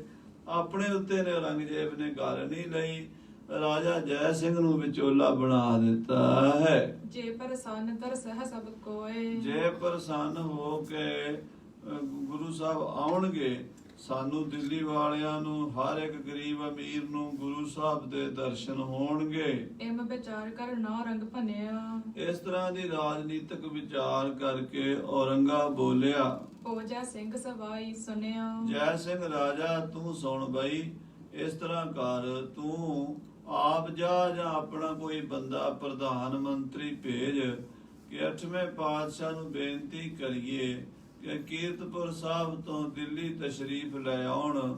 ਤੁਹਾਡੇ ਘਰ ਬੰਗਲੇ ਵਿੱਚ ਡੇਰਾ ਲਾ ਲੈਣਗੇ। ਜਿੱਥੇ ਅੱਜ ਕੱਲ ਗੁਰਦੁਆਰਾ ਬੰਗਲਾ ਸਾਹਿਬ ਹੈ, ਇਹ ਰਾਜੇ ਦਾ ਬੰਗਲਾ ਹੁੰਦਾ ਸੀ। ਤੋ ਇੱਥੇ ਗੁਰੂ ਸਾਹਿਬ ਜੀ ਆ ਜਾਣ। ਅੱਛੀ ਬਾਤ ਕਹੀ ਇਮ ਕਰਹ, ਕਹਿੰਦੇ ਅੱਛੀ ਗੱਲ ਹੈ ਵੀ ਏਦਾਂ ਕਰੀਏ। ਤੁਮਹ ਬੁਲਾਵਨ ਉਦਮ ਧਰਹ, ਬਾਦਸ਼ਾਹ ਕਹਿੰਦਾ ਵੀ ਤੂੰ ਬੁਲਾ ਗੁਰੂ ਸਾਹਿਬ ਨੂੰ, ਦਿੱਲੀ ਬੁਲਾਉਣ ਦਾ ਉਦਮ ਕਰ। ਆਪਣਾ ਪਠੀਏ ਹੈ ਨਰ ਪ੍ਰਧਾਨ, ਆਪਣਾ ਕੋਈ ਮੁਖੀ ਪ੍ਰਧਾਨ ਬੰਦਾ ਭੇਜੀਏ ਜੋ ਲਿਆਵੈ ਬਹੁ ਬਿਨੈ ਬਖਾਨ। ਜੋ ਬੇਨਤੀ ਕਰਕੇ ਗੁਰੂ ਜੀ ਨੂੰ ਲੈ ਆਵੇ ਦਿੱਲੀ ਵਿੱਚ। ਜਿਸ ਤੇ ਰਿਸ ਨਾ ਕਰਹਿ ਸੁਨ ਕੈਸੇ, ਬੜੇ ਪ੍ਰੇਮ ਨਾਲ ਕੋਈ ਸਿਆਣਾ ਬੰਦਾ ਗੱਲ ਕਰੇ ਵੀ ਗੁਰੂ ਜੀ ਕਿਤੇ ਨਾਰਾਜ਼ ਹੋ ਕੇ ਕੋਈ ਸ਼ਰਾਪ ਨਾ ਦੇ ਦੇਣ। ਦਿੱਲੀ ਪਰ ਲਗ ਆਨ ਹੈ ਜੈਸੇ, ਬੜੇ ਪ੍ਰੇਮ ਨਾਲ, ਸ਼ਰਧਾ ਨਾਲ, ਚੰਗੇ ਤਰੀਕੇ ਨਾਲ ਖੁਸ਼ ਕਰਕੇ ਲਿਆਵੇ। 8ਵੇਂ ਪਾਤਸ਼ਾਹ ਨੂੰ ਦਿੱਲੀ ਲੈ ਕੇ ਆਵੇ। ਕਰਹੁ ਪਠਾਵਨ ਸਭ ਅਸਵਾਰੀ, ਆਪਣੀਆਂ ਸਵਾਰੀਆਂ, ਪਾਲਕੀਆਂ, ਰੱਥ, ਘੋੜੇ, ਗੜਬੈਲਾਂ ਇੱਥੋਂ ਭੇਜੋ। ਗੁਰੂ ਸਾਹਿਬ ਦੇ ਲਈ ਸਵਾਰੀਆਂ, ਭਾਵੇਂ ਗੁਰੂ ਸਾਹਿਬ ਕੋਲ ਵੀ ਵਧੀਆ ਤੋਂ ਵਧੀਆ ਸਵਾਰੀਆਂ ਹਨ, ਪਰ ਆਪਣਾ ਵੀ ਫਰਜ਼ ਬਣਦਾ ਵੀ ਅਸੀਂ ਉਹਨਾਂ ਨੂੰ ਲੈਣ ਜਾਣਾ ਤੇ ਉਹ ਸਾਡੀਆਂ ਸਵਾਰੀਆਂ ਤੇ ਬਹਿ ਕੇ ਦਿੱਲੀ ਆ ਜਾਣ। ਅਪਰ ਸਕਲ ਬਿਦ ਕੀ ਜਹ ਤਿਆਰੀ, ਤੇ ਉਹਨਾਂ ਦੇ ਸਵਾਗਤ ਦੀ ਤਿਆਰੀ ਕਰੋ। ਜਦੋਂ ਦਿੱਲੀ ਚ ਆਉਣ, ਉਹਨਾਂ ਦਾ ਮਾਣ ਸਤਿਕਾਰ ਕਾਇਮ ਰਵੇ, ਕਿਉਂਕਿ ਉਹਨਾਂ ਦਾ ਰੁਤਬਾ ਬਹੁਤ ਵੱਡਾ ਹੈ। ਗੁਰੂ ਨਾਨਕ ਦੀ ਗੱਦੀ ਦੇ ਉਹ ਮਾਲਕ ਹਨ, 8ਵੇਂ ਪਾਤਸ਼ਾਹ ਹਨ। ਇਸ ਕਰਕੇ ਉਹਨਾਂ ਦੀ ਸ਼ਾਨ ਦੇ ਮੁਤਾਬਕ ਹੀ ਉਹਨਾਂ ਦੀ ਇੱਥੇ ਆਓ ਭਗਤ ਹੋਣੀ ਚਾਹੀਦੀ ਹੈ। ਅਬ ਲਾਖਤ ਪਰ ਹੋਏ ਆਰੂੜ, ਇਹ ਛੇਤੀ ਨਾਲ ਤੁਸੀਂ ਬੰਦਾ ਭੇਜੋ ਜਿਹੜਾ ਗੁਰੂ ਸਾਹਿਬ ਨੂੰ ਦਿੱਲੀ ਬੁਲਾਵੇ। ਬਾਲ ਬੈਸ ਜਨ ਆਛਾ ਗੂੜ, ਕਿਉਂਕਿ ਉਹਨਾਂ ਦੀ ਉਮਰ ਬਹੁਤ ਛੋਟੀ ਸੁਣੀ ਹੈ, 5.5 ਸਾਲ ਦੀ ਉਮਰ ਹੈ। ਇਸ ਕਰਕੇ ਉਹਨਾਂ ਨੂੰ ਸਤਿਕਾਰ ਪਿਆਰ ਨਾਲ ਹੀ ਦਿੱਲੀ ਲਿਆਣਾ ਪਵੇਗਾ। ਦੇਹ ਪਠਾਏ ਉਪਾਇਨ ਨਾਨਾ, ਔਰ ਵਧੀਆ ਵਧੀਆ ਤੋਹਫੇ ਭੇਟਾਵਾਂ ਭੇਜੋ। ਪਹਿਲਾਂ ਜਦੋਂ ਉਹਨਾਂ ਨੂੰ ਸੱਦਾ ਭੇਜਣਾ, ਸੱਦਾ ਵੀ ਖਾਲੀ ਨਹੀਂ ਭੇਜਣਾ। ਕੋਈ 5-7 ਘੋੜੇ ਹੋਣ ਚੰਗੇ, ਕੋਈ ਕੱਪੜੇ ਦੇ, ਮਾਇਆ ਦੇ, ਸੋਨੇ ਦੇ ਗਹਿਣੇ, ਇਦਾਂ ਦੀਆਂ ਚੀਜ਼ਾਂ ਚੰਗੀਆਂ ਜਿਹੜੇ ਨਜ਼ਰਾਨੇ ਹਨ ਵਧੀਆ ਕਿਸਮ ਦੇ ਭੇਜੋ, ਤਾਂ ਕਿ ਖੁਸ਼ ਹੋ ਕੇ ਦਿੱਲੀ ਆਉਣ ਲਈ ਮੰਨ ਜਾਣ। ਅਮਰੀ ਦਿਸ਼ ਕੋ ਲਿਖ ਪਰਵਾਨਾ, ਸਾਡੇ ਵੱਲੋਂ ਵੀ ਬੇਨਤੀ ਲਿਖ ਕੇ ਲੈ ਜਾਓ। ਤੇ ਸਾਡੇ ਵੱਲੋਂ ਵੀ ਜੇ ਕੋਈ ਭੇਟਾ ਵਧੀਆ ਚਾਹੀਦੀ ਹੈ ਤਾਂ ਖਜ਼ਾਨੇ ਚੋਂ ਹੀਰੇ ਮੋਤੀ, ਸੋਨਾ ਚਾਂਦੀ, ਘੋੜੇ, ਹਾਥੀ ਜੋ ਚਾਹੀਦਾ ਲੈ ਜਾਓ। ਸਹਿਤ ਪ੍ਰਸੰਨਤਾ ਜਿਮ ਚਲ ਆਵੈ, ਗੁਰੂ ਹਰਕ੍ਰਿਸ਼ਨ ਸਾਹਿਬ ਜੀ ਖੁਸ਼ੀ ਖੁਸ਼ੀ ਦਿੱਲੀ ਆ ਜਾਣ।